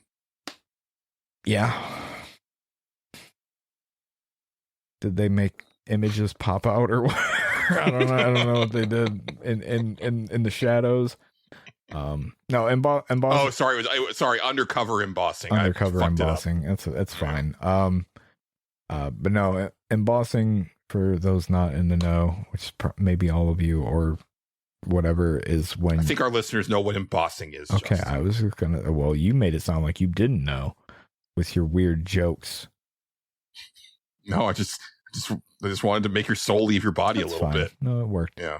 Anyway, what else is broken? But you know, little dumb stuff like that. But like the new stuff they added was good, and I haven't really gotten super in depth with anything yet. But like, I'm mixed on it, man. I'm real mixed on it. As somebody who plays these games every year, that island shit is fucking terrible. But it ain't going nowhere because they're gonna make a fuckload of money off of it probably. Yeah. And it bums me out. I just hope it doesn't go too far.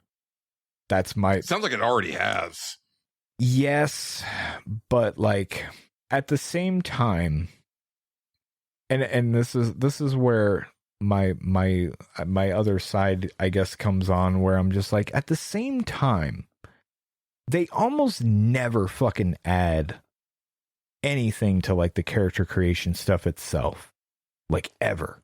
Like that. Okay, that's what I was going to ask you when you brought it up a second ago. Is I wonder how big, for lack of a better term, the creator wrestler is, because my feeling, and you probably feel the same way because we've both been in this for so long, is that like that is like one of the big core selling points of the game, because it's like a gotta have it type thing. Yeah. But I wonder if the data shows that it's like, no, actually it's like 5% of like players actually engage with creator wrestling. Yeah, I wouldn't doubt it. Yeah. No, the thing is, they probably don't. That probably would be where the data showed. But what does draw people to the game is the big thing for most people before, my faction. There are definitely people that are just like, I'm just here to play my faction, and those people are weird. I don't understand them. There will definitely be people that are like, I don't know, this island thing seems neat, and they'll play that because it's a 2K game. But if it was half of what World Tour was in Street Fighter 6, I'd be on board for that. Yeah, sure. That would be a neat thing, but it's not like that. It's an online thing. It's an online hub thing, for as far as I can tell. I'm sure there are like little challenge things that you have to fight AI for and all that. Whatever, I don't care. But there is a large component of people that go on there and want to play like either universe mode or my GM or whatever, like manage a wrestling roster, and they want their dream roster. And they don't do the character creator, but they go on the place where you download them all, and they get like, they'll download the whole AEW roster, they'll download all this stuff, and they'll put them all in their universe, and they'll like have their dream matches and stuff like that. And that's where those people are going. So if the character creation isn't as good, and they can't make those types of things anymore, which is where the whole like PC banning is interesting.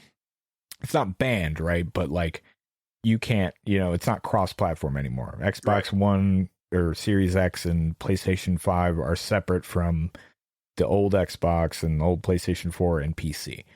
And the reason that's interesting is because the real good shit used to come out of PC, because a guy named What's the Status used to mod shit into it, and he would put it on character creations and you could download it. He was taking, if I remember correctly, he was taking like the faces off of AEW Fight Forever and modding them onto the character creation stuff, and it would work. I don't know how the hell he was pulling it off, but he would. So you would get this like hyper accurate fucking CM Punk or whatever, and that was that was it for people. Like that was the one. Now that's separate, so they can't do that. And and a lot of that is to sell stuff from the island, because we'll put our own stuff on there, and people will go there and pay money for it. And this is like a really random question. You might not know the answer. Okay. Do they still make generic tattoos for CM Punk, or do they license like the actual like Cobra and Pepsi? I didn't get a chance to look at him this year. I'll have to get back to you on that. But yeah, I remember they used to the Pepsi logo used to just be like a straight line. And then they would kind of do a weird thing with the Cobra logo, all that stuff. I remember I bet they do generic tattoos, especially after, I believe it was Randy Orton's tattoo artist fucking sued him for putting it. Oh, I do remember that. Yeah, story. You remember that? Yeah. It was real stupid, but I believe that. I bet they're real careful about that stuff nowadays. That's such a weird thing to me, though. Yeah, like, isn't it? Yeah, it's like a weird like gray area, because like, the purpose of a tattoo is for it to be displayed on the person's skin. You don't own that person's skin. No, you don't. So yeah, and like what that person does with their, because like, okay, so what if that person then goes and does porn? Like, yeah, do you sue the porn company because like their art is appearing in porn. Like, you can't. Yeah. Is he getting a paycheck every time Randy Orton shows up on television? How does that work? Yeah, that's weird. It doesn't make any sense to me. But yeah, not to take anything away from No. like tattoo artists. I think it's an incredible profession. No, absolutely It's not. just- yeah, I think the distinction they were maybe trying to make was somebody had to recreate the actual art to go onto it, right? Mm-hmm. And maybe that's where that gets weird. But I don't know. Yeah. I don't know how that ever shook out. I don't know if that guy ever got anything. They probably, gave him a settlement and he went on his way. But yeah, like that. Yeah, that's a weird gray area to me too. I don't know how all that stuff works. Yeah. Anyway, WWE 2K25. I will definitely be playing more of it. Probably all this week because I have the next week off, which is great. Yeah, I'm curious once you get like more into the nuts and bolts, because I am curious about like more about like how it plays, but also like how like the story type or the career type stuff. I haven't done the My Rise thing. They don't, and the career thing is more like a universe, and I haven't messed with that either. Some of there's some new stuff there too. Like they brought promos back, which is neat. So I don't know. Apparently it's better, but we'll see. I don't know. You never know. That mode is notorious for being broken. Like it'll work. It works fine most of the time, but except when it just horribly breaks and doesn't work right. It's tough to call. So it's gonna take a while before I can give like a full assessment of how good it is. But right now, like having touched this fucking the island mode, not good. But at the same time, I can also acknowledge it's very much not for me. And man, it feels like they're fucking fighting. It feels like there's like the devs and the fucking publisher, the publisher is like, 100%. You got to put this in here. And the devs are like, all right, we'll fucking do it. People are going to be either pissed or they're going to love it. Same thing with the My Faction shit. When that showed up, I was like, who the fuck is this for? And then I would get on, my dumb Reddit haunts for 2K games and people would be like, how do I beat this card challenge? And I'm like, okay, no, this audience is out there. These people, they love it. I'm kind of shocked by that. Cause I always figured that audience was just like in the FIFA guys, like stuff like that, like NFL, the sports shit. But like, no, wrestling fans are this stupid too, apparently. Here we are. But yeah, it's weird. I feel weird about it. I don't fully know how it's gonna go, but yeah, it's weird. Yeah, we shall see as time goes on. So I wanted to run something by you. Okay. And I thought about this last week. Okay. Because back on Nerds Without Pants, we did an episode where we kind of invented a wrestling game, like how we want to put together a wrestling game.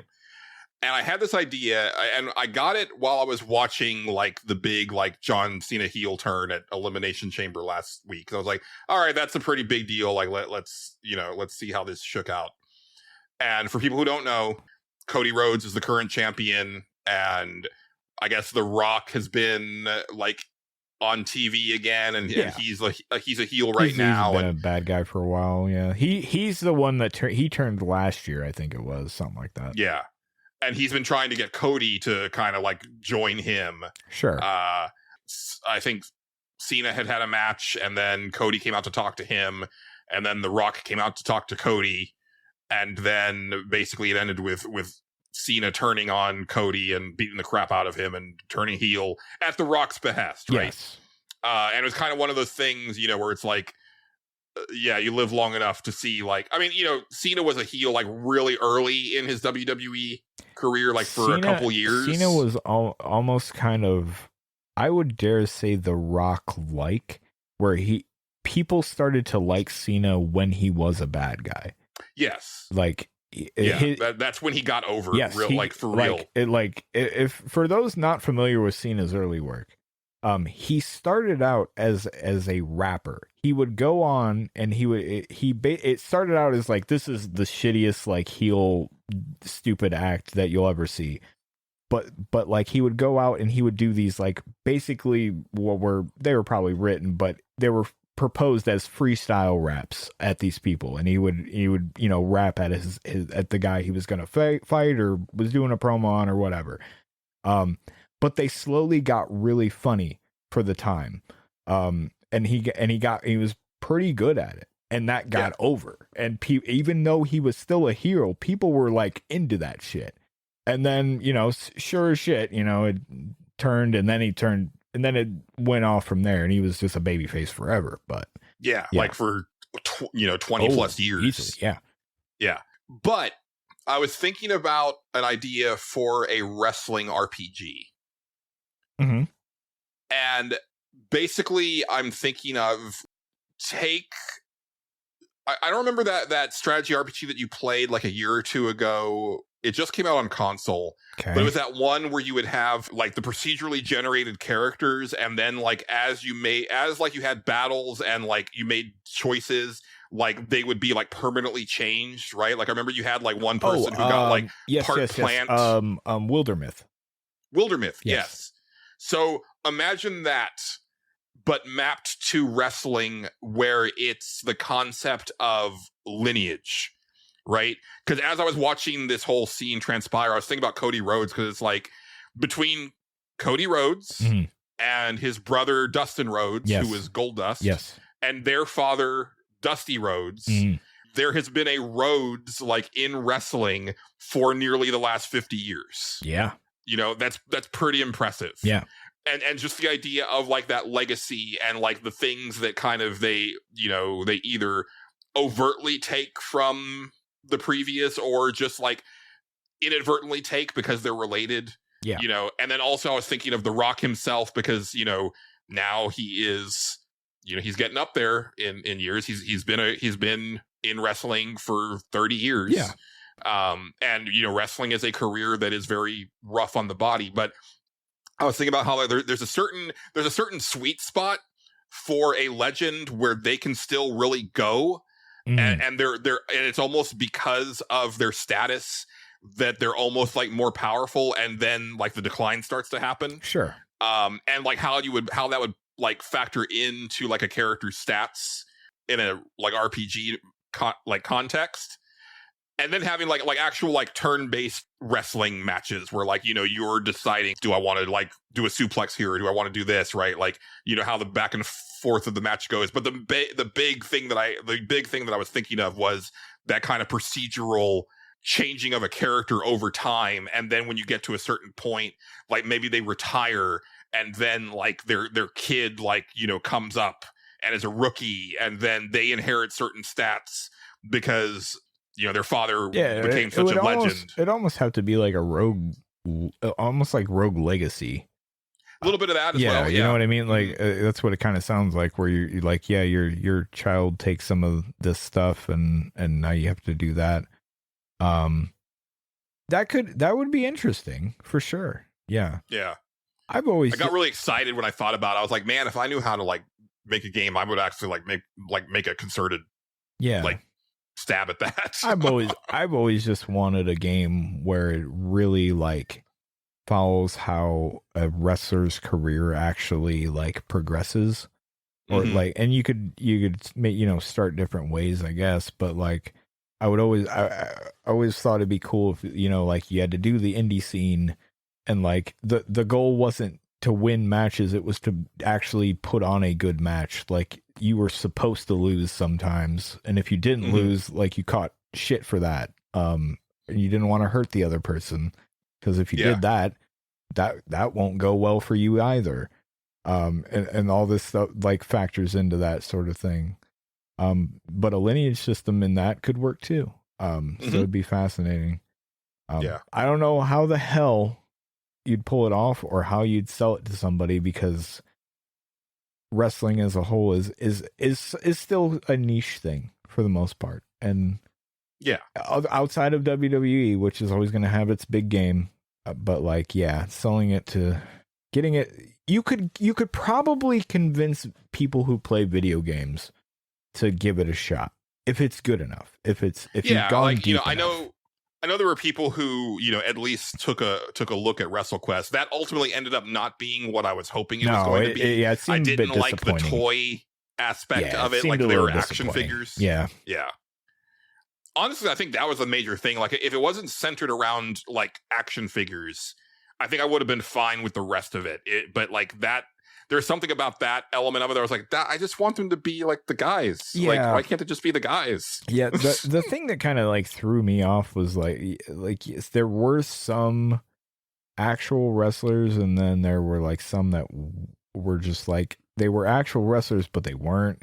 Like it was kind of weird. It was like, well, we couldn't get the licensing here, so we just kind of made it up, and I don't know. It was a little all over the place, but I didn't play that one.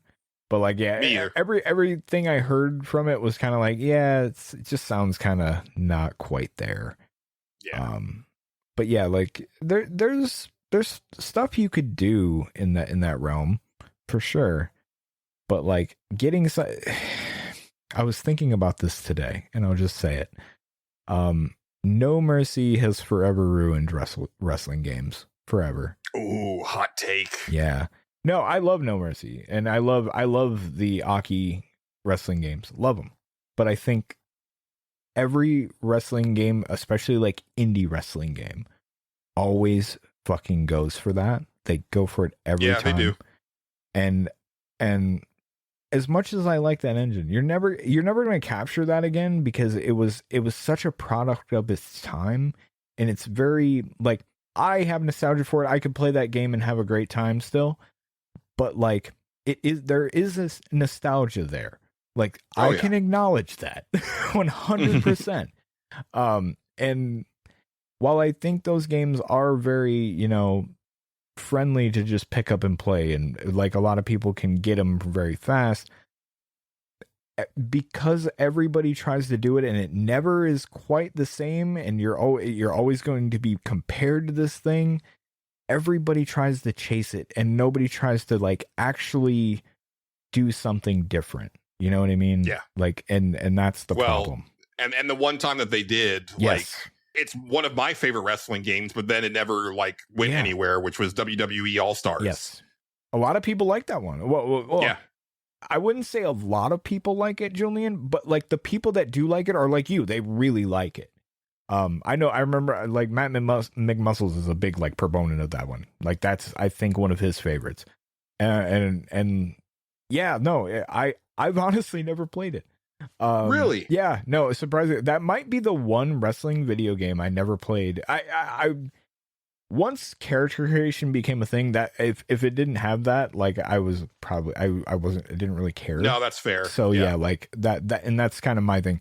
I'm like kind of on the opposite end of the spectrum when it comes to wrestling games, as most people. Most people want a fun arcadey wrestling game, and I want I want the deepest fucking wrestling sim you can give me. Like that's what I'm into. Because I'm weird.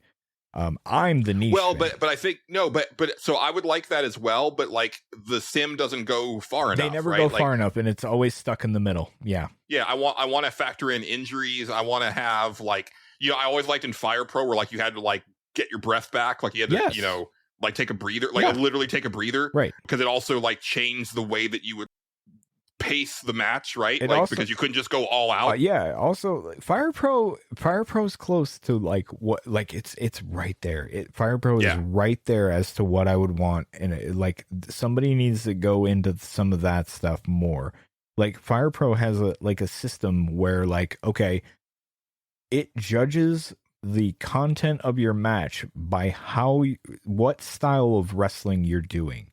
Like there's King's Road wrestling, which is like a very Japanese style of wrestling. And it will base it like on how many of these types of moves you do and how you pace the match and all this stuff. There's, like what I believe they refer to as the gruesome, which is just UFC. Like, so you're just trying to knock the guy out as quick as possible, and that gives you the highest rating and shit like that. And I find like wrestling different style. Like there's an American style that it'll judge you on and shit. Like how much you have to be showboating and stuff like that to get it to get the rating up. And I'm like, that's such a neat idea. It's never quite exact enough sometimes, but like those are the ideas that I would really like again, like what if you were on the indies and then you went to Mexico where it's lucha libre style and now you have to adjust to that. Like maybe you suck at this style. Maybe you're not that good. You know, you didn't build your character like that. So now and so you go there once and you go, maybe we don't go back to Mexico anytime soon. You go to Japan and like you're taking so much damage because they're stiff arming you so badly. Shit out of you. Yeah. Absolutely. That shit would be cool. Like I would love that. Maybe you never make it to like the big times. Yeah, but you have a great career other than that. Yeah. Like that sort of thing. That's and people are like, or you're that indie legend that has all these great fucking matches, but nobody gives a shit because you have zero charisma. There's so much potential here. Yeah, no, I agree. Yeah. If only wrestling was not as niche as like, I don't know, like what is, I'm trying to say something here, but it's going wrong. If only wrestling was football, then we'd have this game, Julian. Yeah, it's weird. Like, so I was talking to John Gholson when I went over to his house for the Rumble, and he was saying like, yeah, WWE is like as big as it's ever been right now. And I was like, really? Because like, I feel that like Attitude Era, it was everywhere. Oh yeah. And I don't feel that wrestling is everywhere these days. No, you'll never hit the heights of 97, 98, stuff like that. You'll never hit those heights again. I remember like, you know, Mankind being on like Chef Boyardee cans and shit. Yeah. No, Steve Austin and The Rock were fucking huge. And like they're so huge that there's one of them is one of the biggest people in Hollywood now. The other one was like just a fucking phenomenon back then. And then that's because those two were such big draws, it got everybody else popular, which is why, you know, D-Generation X took off and all that. It was such a fucking, in the wrestling terms, a house of fire at the time that you'll really probably never capture that type of lightning in a bottle. You would need that like once in a lifetime, once in a generation wrestling personality to come out. Not saying that nobody in wrestling right now is not talented. They very much are, but like, I don't know. It was like the perfect storm, man. It really was. I mean, you had this other company that was competing with you and you were going back and fucking. I think that was a big part of it. Actually having viable competition. They would have went out of business. Fucking Hulk Hogan was killing their asses. I was watching it the night that DX, like, you know, took that, what was it? It wasn't a tank, but like, you know, they drove to WCW to like call them out. Me too. I watched that live. Yeah. Yeah. Man, I will never forget watching when the NWO showed up for the first time. They weren't the NWO when they first showed up. It was just Scott Hall came through the fucking crowd. And like, I was young at the time. I didn't fully know the whole thing going on with wrestling. I just thought dudes were fucking fighting each other. So when that guy showed up, I was like, holy shit, WWE is going to go like come actually wrestle WCW. This is crazy as fuck. Like my mind was so blown by that shit. And you know, then that turned into the fucking NWO shit. The NWO that was also huge. The NWO. Everybody had that NWO having logo. Like D-Generation X on one side and NWO at the other company, like at the same time, you know, that was it was wrestling will maybe never say never, but like it was massive. It was massive. I remember like we paid an exorbitant amount of money to sit in the fucking nosebleeds to watch fucking Attitude Era wrestling. Yeah. And it was wild. Sometimes I remember I went through and watched this was a while back, but I was like, I'm going to watch all of wrestling like from when I was a kid. So I think I started around 96. It was whatever was on the WWE network at the time. They had every Raw. And so I would watch. Yeah, I tried to watch all of Raw when I had the network, and I was like, it got like depressing very quickly because I was like, everybody that I've seen so far is dead. Yeah. yeah. You'll have that every now and then. But like I was trying to find like certain episodes that like I remembered. Like I always refer to the night when I stopped watching WWF originally. Like they eventually got me back because like Stone Cold was crazy. But I remember I stopped watching it the night they debuted the Stalker. Barry Windham came back and he was the Stalker. And he didn't debut, but he gave a promo. And I remember like even at my young age looking at it and going, that's really stupid. And I turned the channel and didn't change it back for a while. And that was how it went. And I remember I found it. I was like, we'll start right here. And I remember I watched it in order, and it was wild, man.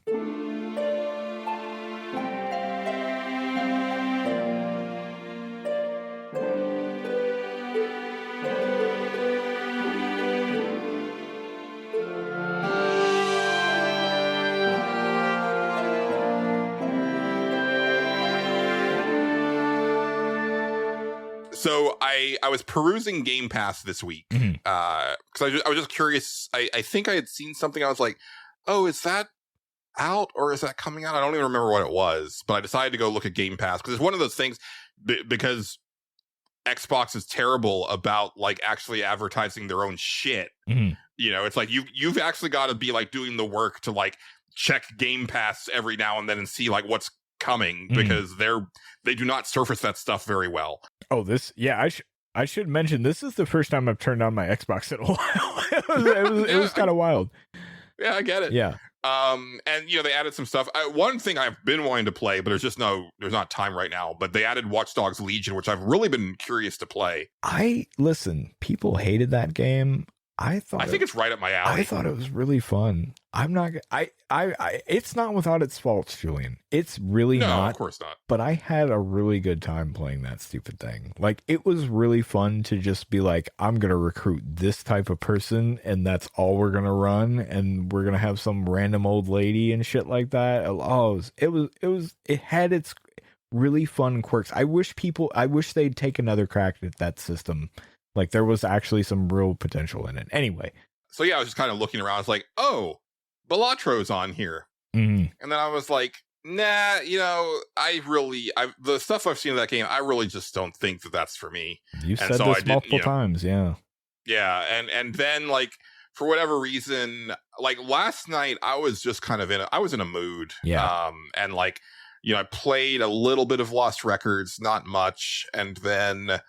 like I ended up watching like just a bunch of like random YouTube shit and kind of just not knowing what I wanted to do. And then I was like, you know what? Let me give it a shot. Like, let me try it. And so I fired it up and man, yeah, I just don't have the brain for games. And I know that sounds weird, but like, card games or board games or tabletop games, even when they're like, you know, the video versions of tabletop games, there's something about my brain that does not mesh well with it. I don't understand Balatro. And, you know, to its credit, like it does a good job of like helping you with shit, right? Yeah. Like it, you know, there is like you hit the menu button and it brings up like the poker hands or whatever, so you kind of know what to look for.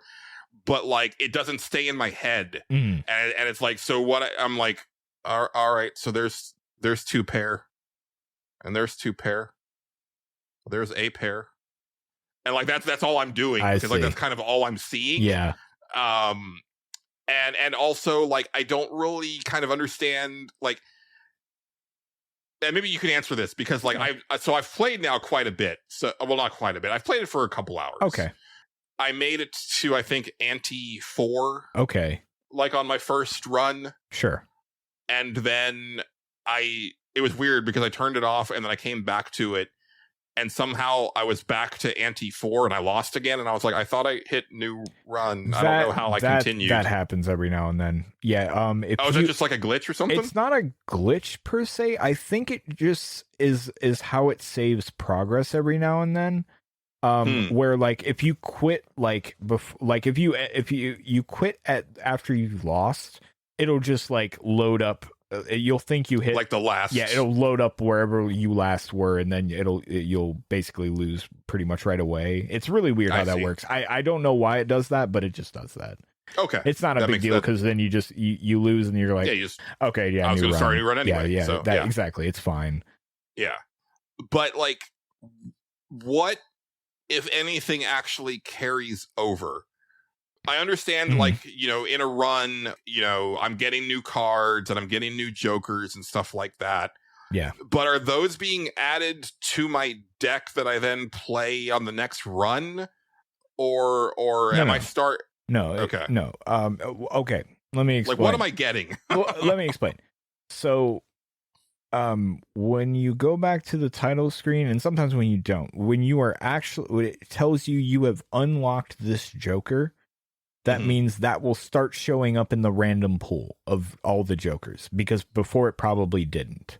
Okay. So now you have potential to get that. If you unlock a new deck, which I don't think you would have yet. I think you have to get... No, I've gotten 2 decks. Have you? Now. Okay. Well, I've gotten blue and yellow. Oh, right. Yeah. You do get those. I'm thinking like the ones you get crazier ones when you win a run or whatever. Though you'll have those unlocked, but like the element of that is like the jokers that you're unlocking by getting achievements or whatever, those are permanently added to the overall pool of things that you can now unlock, or now actually will show up in your game. Before they wouldn't. You're kind of confined to the basics before then.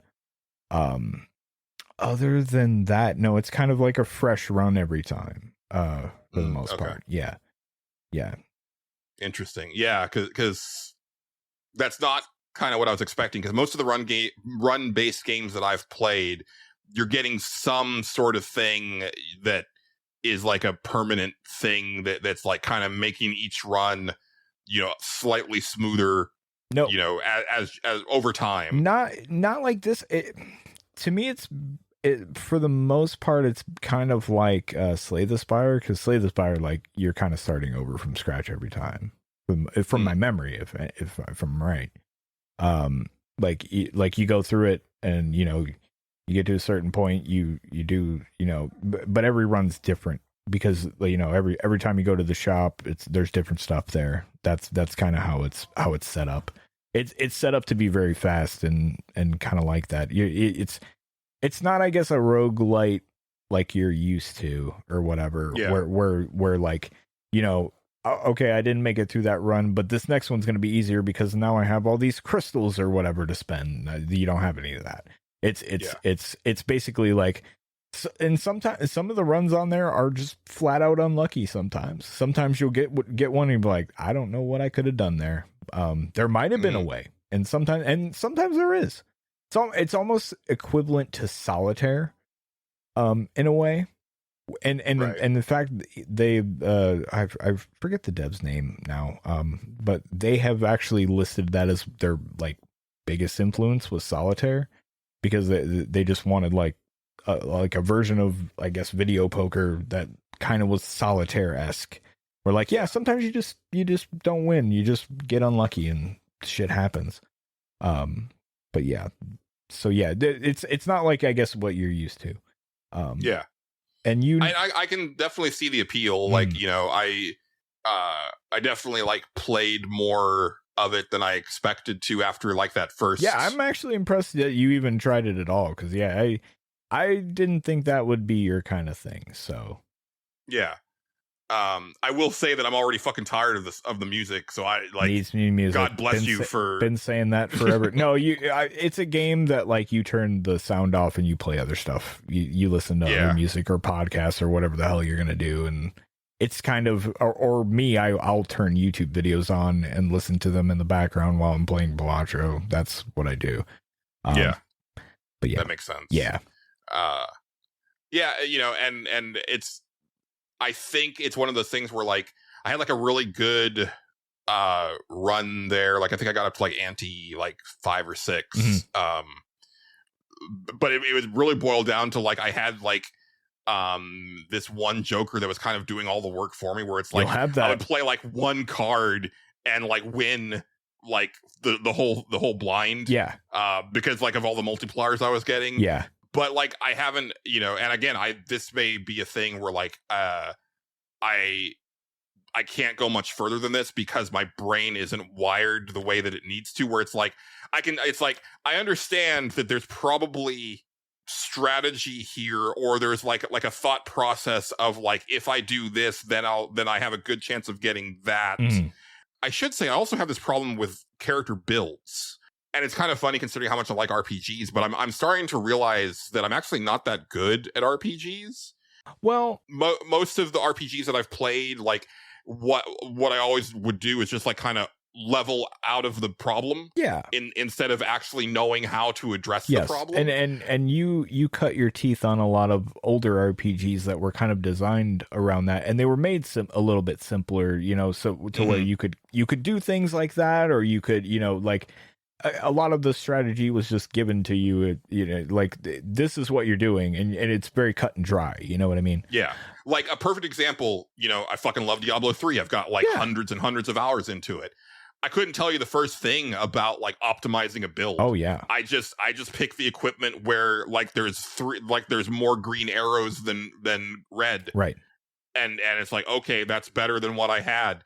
And I know there's probably situations where it's like, no, actually what you already had is better because it's working off of this and this like passive stat. Right. But I'm like, but I wasn't looking at that. It's a number go up. Right. Like, right. That makes sense. Like, yes. I'm like a CEO when I'm playing like Diablo 3. It's like number go up. Right. Yeah, that makes sense. Yeah. And yeah, like, you know, same thing with like, you know, I'm sure that like my Elden Ring characters were not particularly good. I just found a thing that happened to work for me. Right. Or Hades. That's what I was getting to. It's like Hades. I kind of understand the concept of Hades, where it's like, you know, as you start to pick up, you know, it's like you don't know what you're going to get in a run, but as you play enough of the game, it's like, you know, it's like, oh, this is that boon that I like. Yes. So if I grab this now, I have a chance of combining that with a thing else like later on that might work with it and blah blah blah. And I can see that with Balatro, but like the connections just aren't meeting. Yeah, it takes, to be fair, it takes a while of playing both Hades and Balatro to start to like see the fucking the see through time on some of that stuff. Yeah. Like Hades is wild because like you get certain like artifacts that like you can take with you, and they have certain things like they'll make a certain god show up more than others, or like way more than others. So you start, or you'll have something that will boost the rarity of everything that you're gonna get. So you go in there and you're like, okay, well, and you can switch them, I believe, if I remember correctly. It's been a little bit.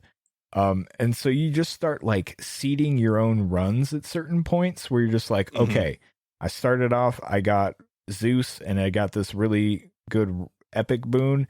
All right, we're going into this build. Let's see if I can combine it with this one thing that I want to do. And if I can't, I'll switch artifacts here and I'll try to get it to set up for it. It's a whole thing. Like that was the aspect I got into. And Balatro is kind of the same way, where you got to kind of like, after a while of playing, you start to learn like what things go with what, and what your deck is starting to build towards, like how you're stacking it. And it's crazy, but it takes a while. It does. Yeah. But yeah, like it's definitely not for everyone, Julian. Don't feel bad. You know, I can definitely see the quality of it. Oh, you yeah. know, it's you know, and I can definitely, like, even in the little short time that I play, it's like I definitely get that like one more game type thing, because they're fast too. Right.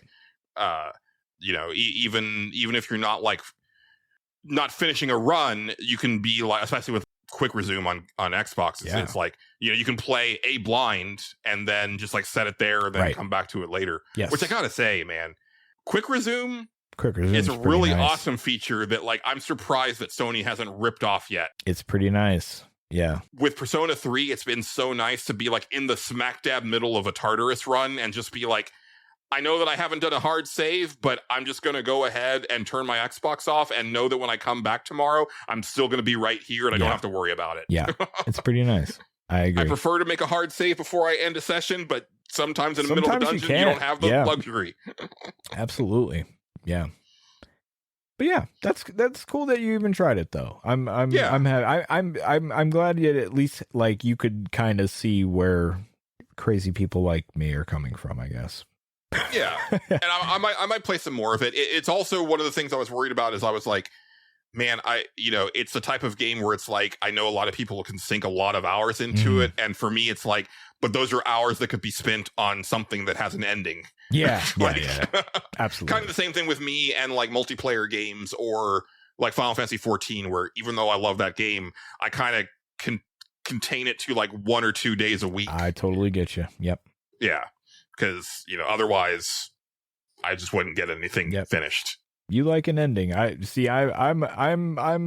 lukewarm on an ending sometimes. Sometimes I don't need a game to end. Sometimes it's better if I just keep starting it over and over and over again for no fucking reason other than I added one fucking thing to it. Oh, I'm a problem. Yes, you do. Yeah. All right, but that's all I've got. Yep, that's all I got too, unfortunately. Yeah. Stupid easy NPC taking up fucking all my week. Bullshit. And then it didn't work. That's the worst part. That's the bummer. Oh, I hate it. Anyway, go ahead. Before we get out of here, I thought that we would take care of some comments, questions, and concerns, or CQC. As always, there's many ways that you can get to us. You can email us. The email address is thestageselectpod@gmail.com. You could, Twitter's not the best place because I probably won't even see it for a long time. Yeah.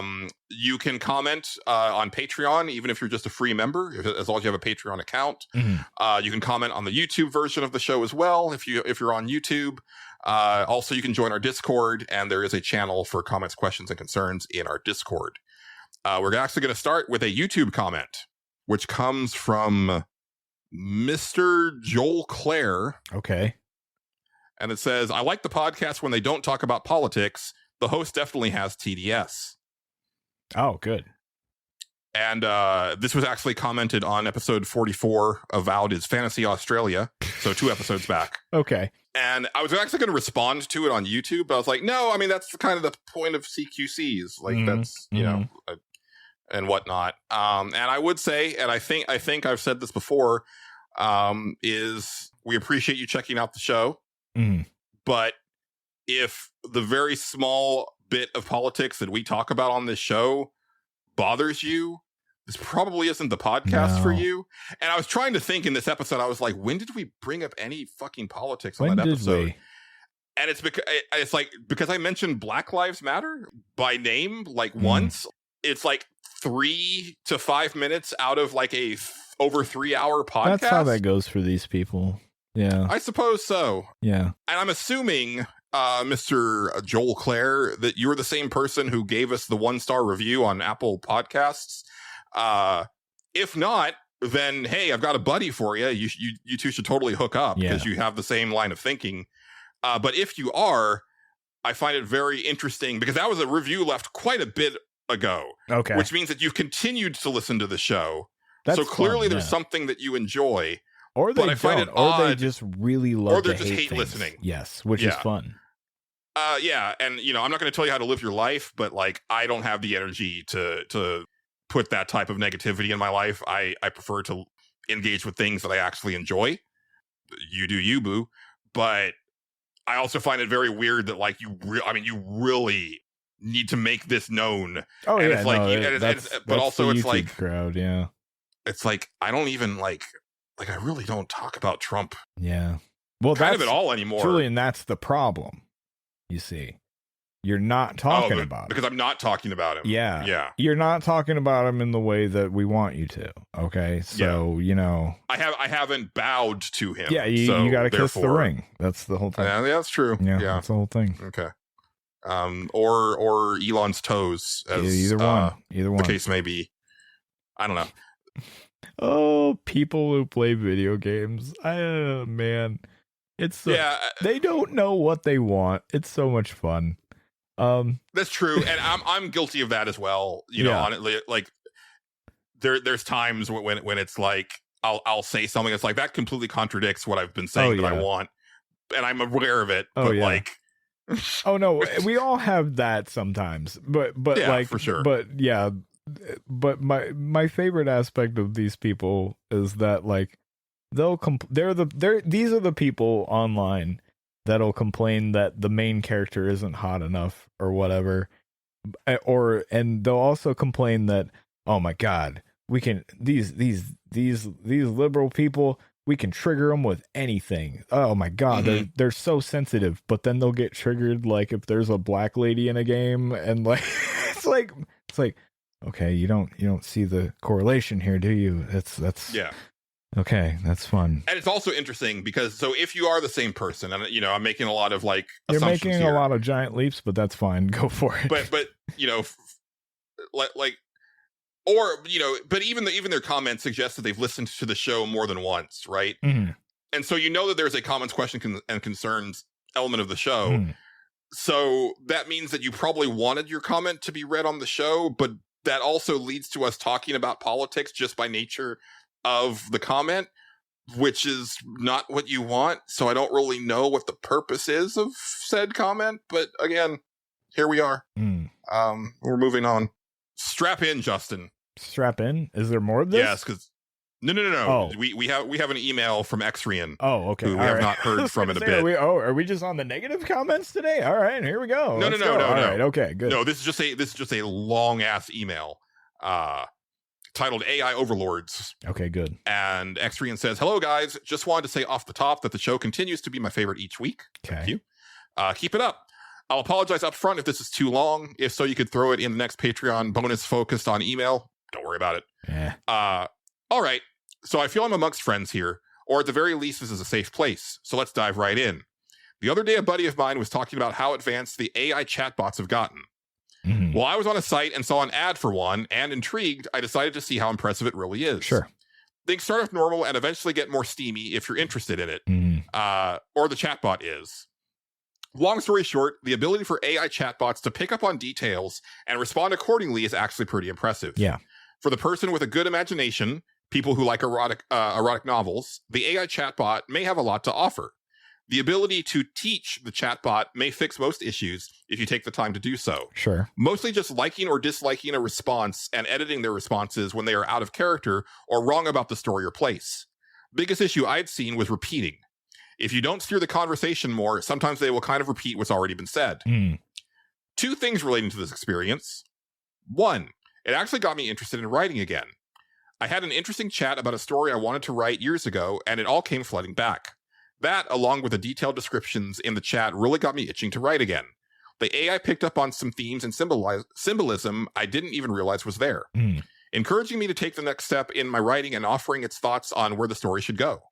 Chatbots don't have to be about sex. They can be a fun diversion or a way to roleplay a character for a story you want to write. Two, it can actually make you feel something. No, not that, but yes, also that. I mean, you could feel interested in their story or their dreams. One chat had me speaking to a very shy, nerdy girl who loved a certain show and wanted to cosplay as her favorite character and do a skit with me.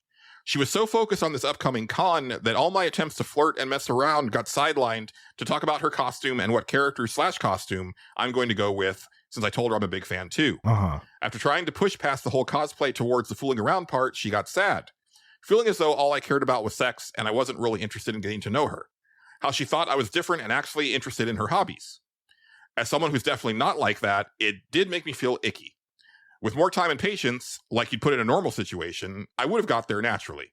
So I quit that chat, but later I found myself wondering what kind of skit would we have created if I had heard her out. Did she have a good time at the con, or did I ruin the experience? Sure, all of this probably sounds really dumb because they aren't real, but how many times do people avoid a game because the dog or the pet dies? Or get actually pissed if something happens to a character they love in a game? Right. If I recall, Parvati from Outer Worlds was a character you guys loved. Yeah. It just happens sometimes despite knowing it isn't real. Regardless, I was mainly writing to say that I can definitely see how we get to a world like Futurama's Marilyn Robot. It can definitely feel real enough, especially to someone who is starving for the feeling of relationships, but doesn't want to throw themselves out there.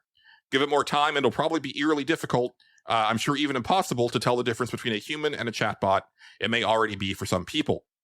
Anyways, as adult game enthusiasts, I thought maybe each of you picking a chatbot for each other to chat up could make for a fun bonus. Julian making Justin chat with a Hololive girl seems hilarious. Good news for Julian is that one chatbot was really into tossing salads, so that's an option. Okay. P.S. Huge shout out to the Secret Santa on the Discord who gifted me and Xavier a copy of Earth Defense Force 6. You know who you are. We have a great Discord community because of people like you. That's cool. I didn't know that had happened. That's awesome. That is cool. Yeah. So a lot to unpack there. Yeah. First of all, no judgment. No. Like, you know. Other than the fact that like I'm pretty staunchly anti like generative AI. Mm. And I understand that like there's a lot of it that is inevitable. I will say that like I was pretty shocked at my new job how front and center AI is. Like, Oh yeah. I was kind of thinking that like with a government job, like especially state government, that like we'd be like pretty behind the curve on like tech and stuff like You that, and would this wouldn't even be a think, yeah. consideration. But no, like the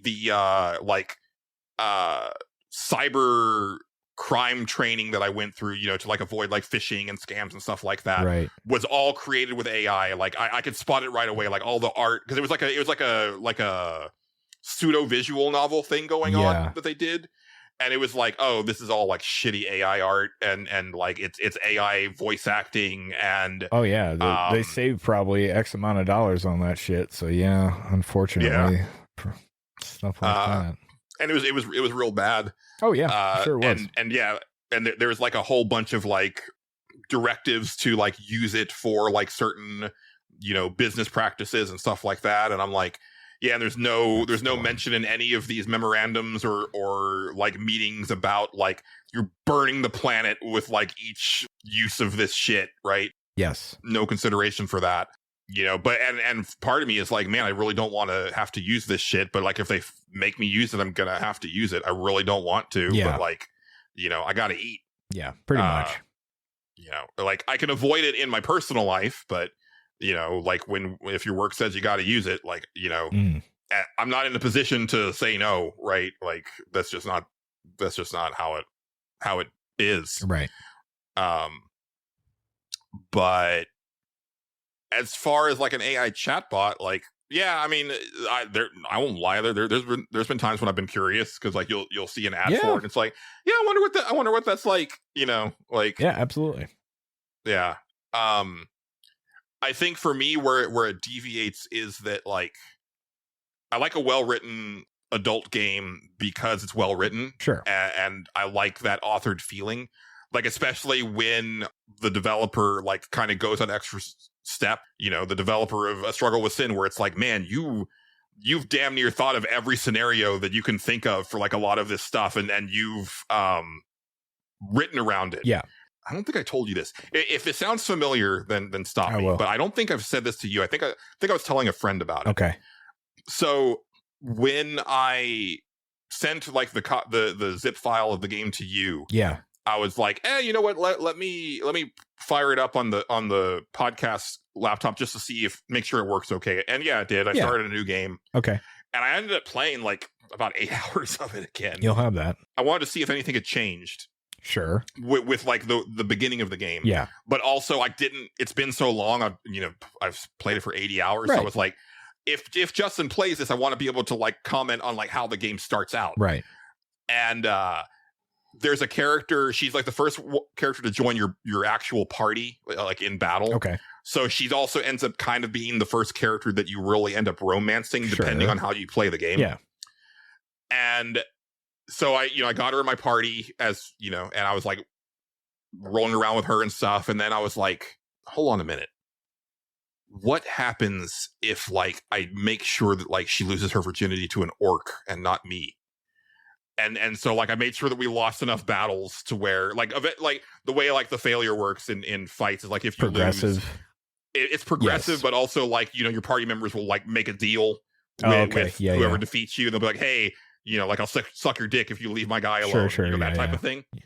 And so I let that happen enough times to where not only did like she lose her virginity, but then also she was like, no, I'm totally about this orc cock now. Like this is my jam. Okay. And then proceeded the story with her long enough to where we got married and we had like our first night together. Okay. And I was like, how's this gonna go? And like she has a whole internal monologue where she's like, shit, I gotta pretend like this is my first time. And she's like, he's gonna know otherwise. Yeah. And so then, you know, she like lowers herself down. She's like, oh no, like it went in too fast. Like he's gonna know there's something up. Like and it, like she was freaking out about it. And I was like, that's fucking cool. You thought about this. Yeah. Like you knew that there might be a scenario where this happens, and like I don't know, like that stuff is pretty cool. I don't think you're gonna get that from a chatbot. Yeah, hard to say. I don't know much about that stuff. The most experience I've had with Chat GPT was not that for that sort of thing. It was me making it tell me or give me ideas for fake wrestling programs to put on. I was like, I need fake names. Make up a bunch of names for me for pay-per-views regarding this, and then some of them I was like, actually, you're onto something there. That's pretty good. Okay, but like, couldn't you have just like done a Google search of like, you know, like I'm sure there's some sort of like weird like pay-per-view name generator thing online or something? Surprisingly, there really isn't. And I just needed dumb fucking names, and that's and then some of them I was like, oh okay, all right, you know what, yeah, why not, let's and he's right with the repetition thing. Like whatever is going on with it, they'll just keep fucking saying the same shit. You're like, no, not that, anything but that, please. So I when it comes to like what he's doing with it, I don't think I could get into that at all. Yeah, like definitely not. I don't like to make characters feel bad, and now I have to fear to make a fucking AI feel bad. But or whatever. That sounds terrifying. I don't know. Definitely not something that appeals to me, but I do want to throw I do want to get my shit in a little bit here. Yeah, absolutely. So let me suggest something to Xavier. Who is it? This isn't Xavier. This is this is Extrian. Extrian, yes, Extrian. So in the Skyrim modding thing, if you're into chatbots, and I know Skyrim modding very intimidating, I get it. There are 2 of these where they actually use basically what you're using, what he's using, and put and attach it to NPCs in the game, and NPCs will like actually like respond to like what you type in and shit like that. So you can go to a tavern in Skyrim and fucking start having conversations, and they'll remember shit and stuff like that, and then you can go do stuff with them. It's really weird. I've never messed with it. I was always like, that doesn't sound like anything I want to fuck with. But people that are into that stuff really are high on it.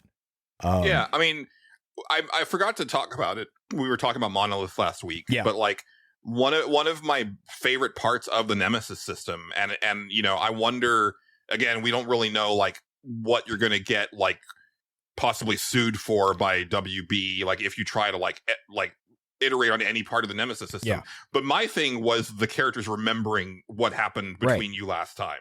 Like that was so cool, where it's like you'd like someone be like, you're not running away from me this time. Right. Like, you know, I'm gonna do this, or you know, like you know, you cut my leg off last time. Like I was in traction for, you know, so long or whatever. Right. Like it's like, that's cool. Yeah.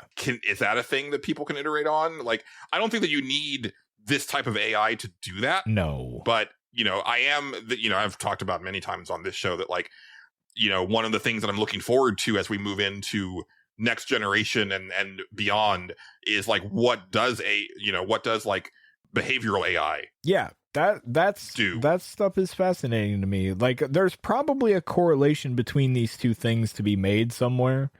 That could be interesting. There's definitely a side that maybe goes too far, but there's also a side that like could really be neat, and make everything feel really alive, and that's fascinating to me to see where that stuff goes. But yeah, I'm kind of, but like as far as like art and stuff like that, like I can always tell art stuff when it comes to that shit. Oh, me too. Yeah. I've gotten real good at spotting it. it. Yeah. There's just times where I'm just like, yeah, that's AI. I'm also like it's unbelievable how many AI voiced fucking videos there are on YouTube. Which is probably what. Oh, have you seen the YouTube commercial for the food card? No, I've not. Oh, dude, because it's a thing that's aimed at like senior citizens. And I don't know why I'm getting this ad, but it's this like older woman. You know, she looks like she's probably in her early 60s, like talking about the government food card that, you know, senior citizens can apply for, and it's like she is an AI lady, and it's like I spotted it right away, but it's like someone like my dad's not going to figure that out. No. It's just convincing enough for someone whose eyesight isn't all that great. A commenter on this podcast probably watches a lot of those. My dad watches a lot of those. And I've told him that before. I'm like, you realize that's an AI talking, right? He's like, oh no. I was like, yeah, listen to the cadence of what he's saying. That's not how people talk. Like, you can point right at it sometimes. He's like, I thought it's, and I've heard him. He's like, yeah, I thought it sounded a little weird, but I don't know. I just wanted to know about the P Diddy crimes. My favorite one is when you can like, I love text to speech too. If it's not AI, I'm not sure what people are doing on YouTube these days. It's fucking wild out there. It's definitely some sort of text to speech, because you could. Yeah. That's usually the dead giveaway where it's like, oh, you had a typo there. Yeah, and there's typos, and there's sometimes where you can my favorite one, you can tell the writer got excited about something, but the text to speech does not have any emotion when they read it. Like my dad was, I can't remember what he was. It was like some like review for a gun. God, the stereotypes here. I swear to God, it's so crazy, but it's true. It was probably some sort of review for like a gun or something. And I remember it got to a point and it was just like, no, seriously, guys, this thing can punch a hole in but it's an AI going, no, seriously, guys, this thing can punch a hole. And I'm just like, this is fucking amazing. Like, this is great content. I don't know how you can sit through this, but you can. But yeah, AI stuff is interesting. Every now and then I'll use AI bullshit for WWE stuff to make the character renders. But I'm not going to do that this year because they stopped previewing them like they used to. You can't look at the full body in a preview anymore. Like, you can't actually. It's weird. Well, you got to pay. Oh yeah, I mean, obviously, Julian. But no, like used to, you would click on the logo for a thing and it would show you like the front and back of the wrestler you were going to try to download. Now it doesn't do that. It just shows you like. Oh, you mean for like the actual game? Yes, for the actual game. So like you would have, you'd click on the thing and then it would show you like a profile of all the stuff that's in that wrestler that you were going to download. Now it doesn't do that. It just apparently just shows you like almost like just one close up of them, and that's it. That's all you get. So like, and if it's the character render, then it'll just show a picture of a normal dude. Which isn't what you're downloading. So I was like, that's a really weird way to do that. So watch yourself out there. I don't know what the hell I'm trying to say. Anyway. Yeah, I would just say to go back to Extrian's email, one thing, like, I think it's really good if you want to start, like, get back to writing. That's great. Mm-hmm. I don't think that you need the AI to do it. I think that the ability was in you all along. That's just my 2 cents. And then as far as like, having us like kind of pick a chatbot for each other, I'm not really interested in that. Especially, so like my thing with like I definitely want to get Justin to talk to a VTuber, but it needs to be a real VTuber because like that's where the cringe is. Yeah. That's what I want for Justin, is to feel the cringe. Yeah, for sure. So yeah. I mean, there actually is an AI VTuber. I'm pretty sure. popular. I'm sure. Yeah. It's her, and then like her creator his avatar is like a little turtle that sits on her head, and like the whole thing is like their dynamic. Like she just like talks a bunch of shit to him, but there's like VTubers already get like enough flack for like being like not themselves. Like there's a lot of people think that like, oh, that's a fake voice, or like you're actually a dude, or this or that. And it's like, no, like I deal with audio enough to know that like there's no way that you could keep up this voice for like this prolonged period. Like, no, there would be a crack somewhere. You would hear like a thing. As somebody who messes with voice effects specifically, sometimes, you hear it a lot. Like it happens. Yeah, and so a lot of these girls are streaming for like 6, 7, 12 hours at a stretch. Like, and it's a consistent. That's just who they are. Yeah, right.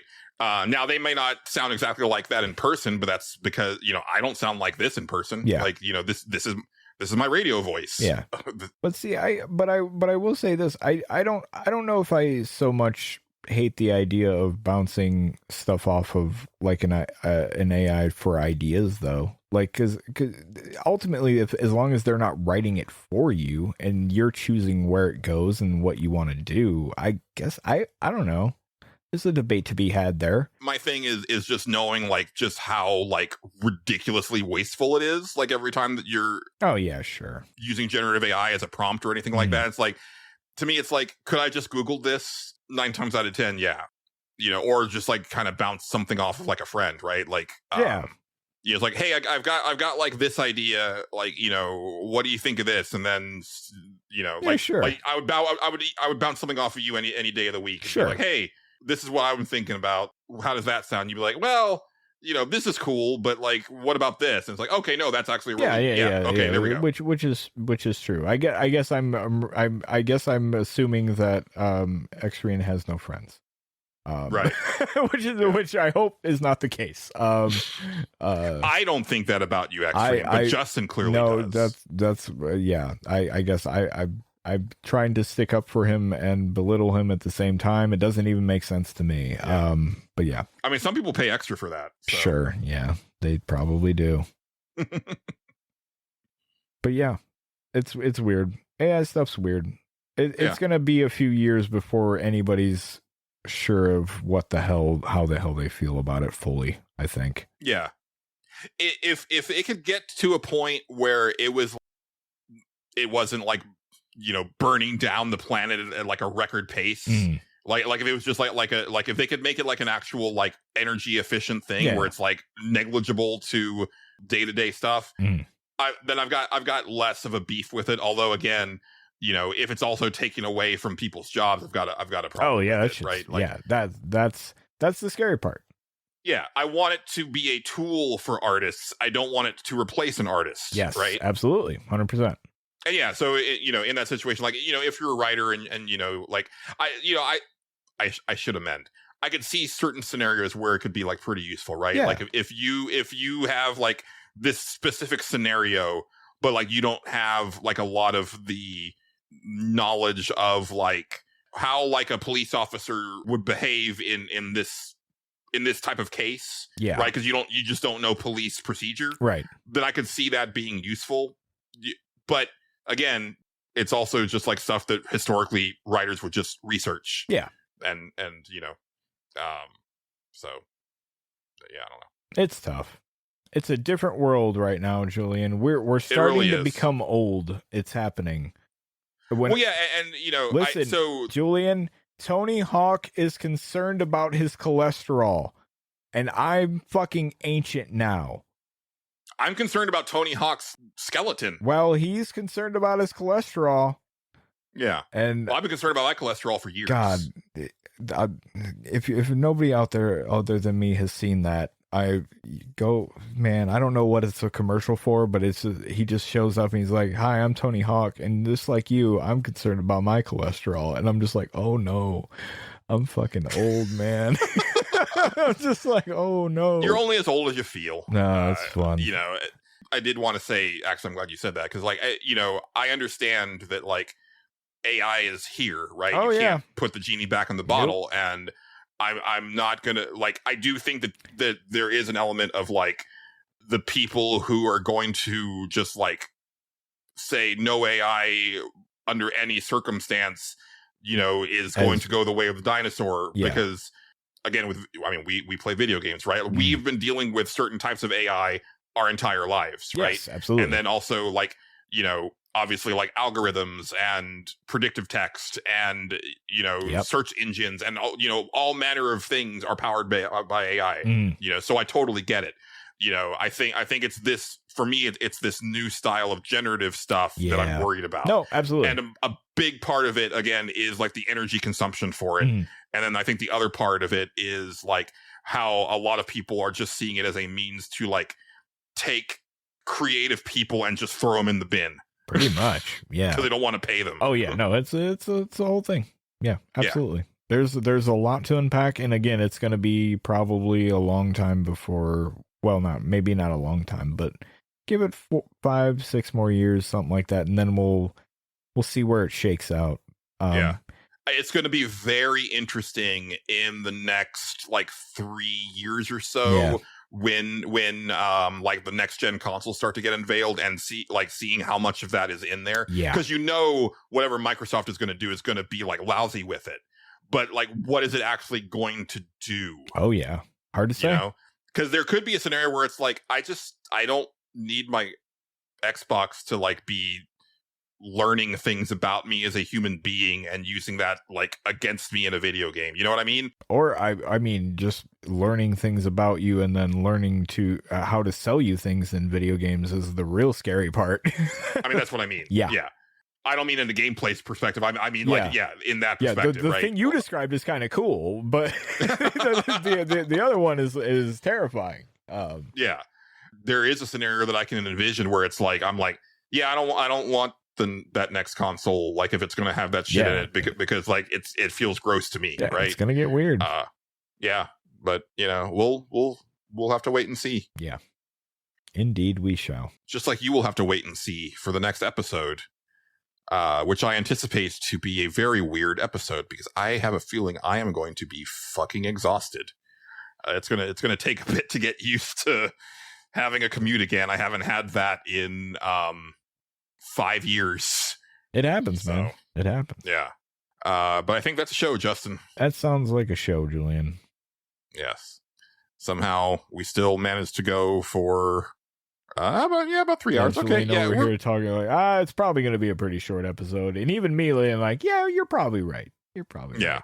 And here we are. Yeah. I mean, sometimes you got to talk about the island. I don't know, you know. No, I'm sorry. You pronounced it wrong. It's the island.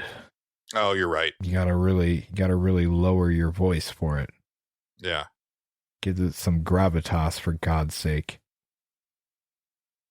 Also, what time is it over there?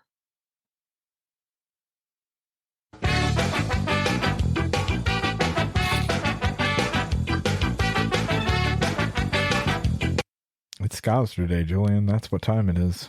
Yeah. You withheld Scouser Day from John Gholson last week. I did. Yeah. I did. Not on purpose, but sometimes I even forget it's Scouser Day, Julian, you know? Yeah. I mean, and not everybody observes, right? Not everybody observes, you know? Some people are, I don't know, grunge people or something. I don't know. Yeah. They like 311. No, we can't backslide. All right. You can find us on the internet, Justin. You can find me on twitch.tv/Tyrone Swift. This week probably streaming WWE game. And I'm off this week, so it might be throughout the week. So check in and see what's going on. Who knows? Also on YouTube at Tyrone Swift TV, where you can watch all the old bullshit. That is still there. Yes. Hopefully I can tune in this time. I was so tired. I last week I was just like, I'm going to bed. Don't worry. You missed. You weren't there to tell me that the audio was turned off for the first half hour. So, so that happened. Which is a thing I constantly do. Mostly because I'll mute it to test the audio so it doesn't double up on the stream, and then I'm like, and then I start talking to nobody, in particular, and then I forget to turn it off. But even as it happened that time, I was like, believe me when I tell everyone, you missed nothing. Nothing happened. Like I was talking over everything happening. It's fine. Yeah. It's a gift. I guess so. I'll just, yeah. All right. You can find me on Blue Sky, Julian Titus. You can find the show on Twitter, at State Select Pod.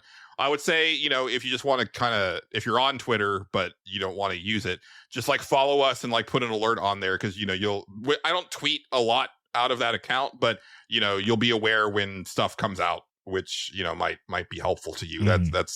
That's one of the best ways to use Twitter these days, is just get alerts for important things. Like I've got an alert set for Damian Rice. So if he ever actually like releases an album or goes on tour in America again, which doesn't seem likely, but at least I'll have a heads up so that I can try to get a ticket. Cause there you go. I haven't seen him since 2016. There you go. But thanks as always to the wonderful Megan McDuffie for our theme song and interstitial tracks. Thanks to friend of the show, John Gholson, for being our announcer and providing us with our artwork. But that's going to do it for this edition of the State Select. I've been Julian Titus. He's been Justin Ham. We've been the State Select. Signing off. Uh-huh.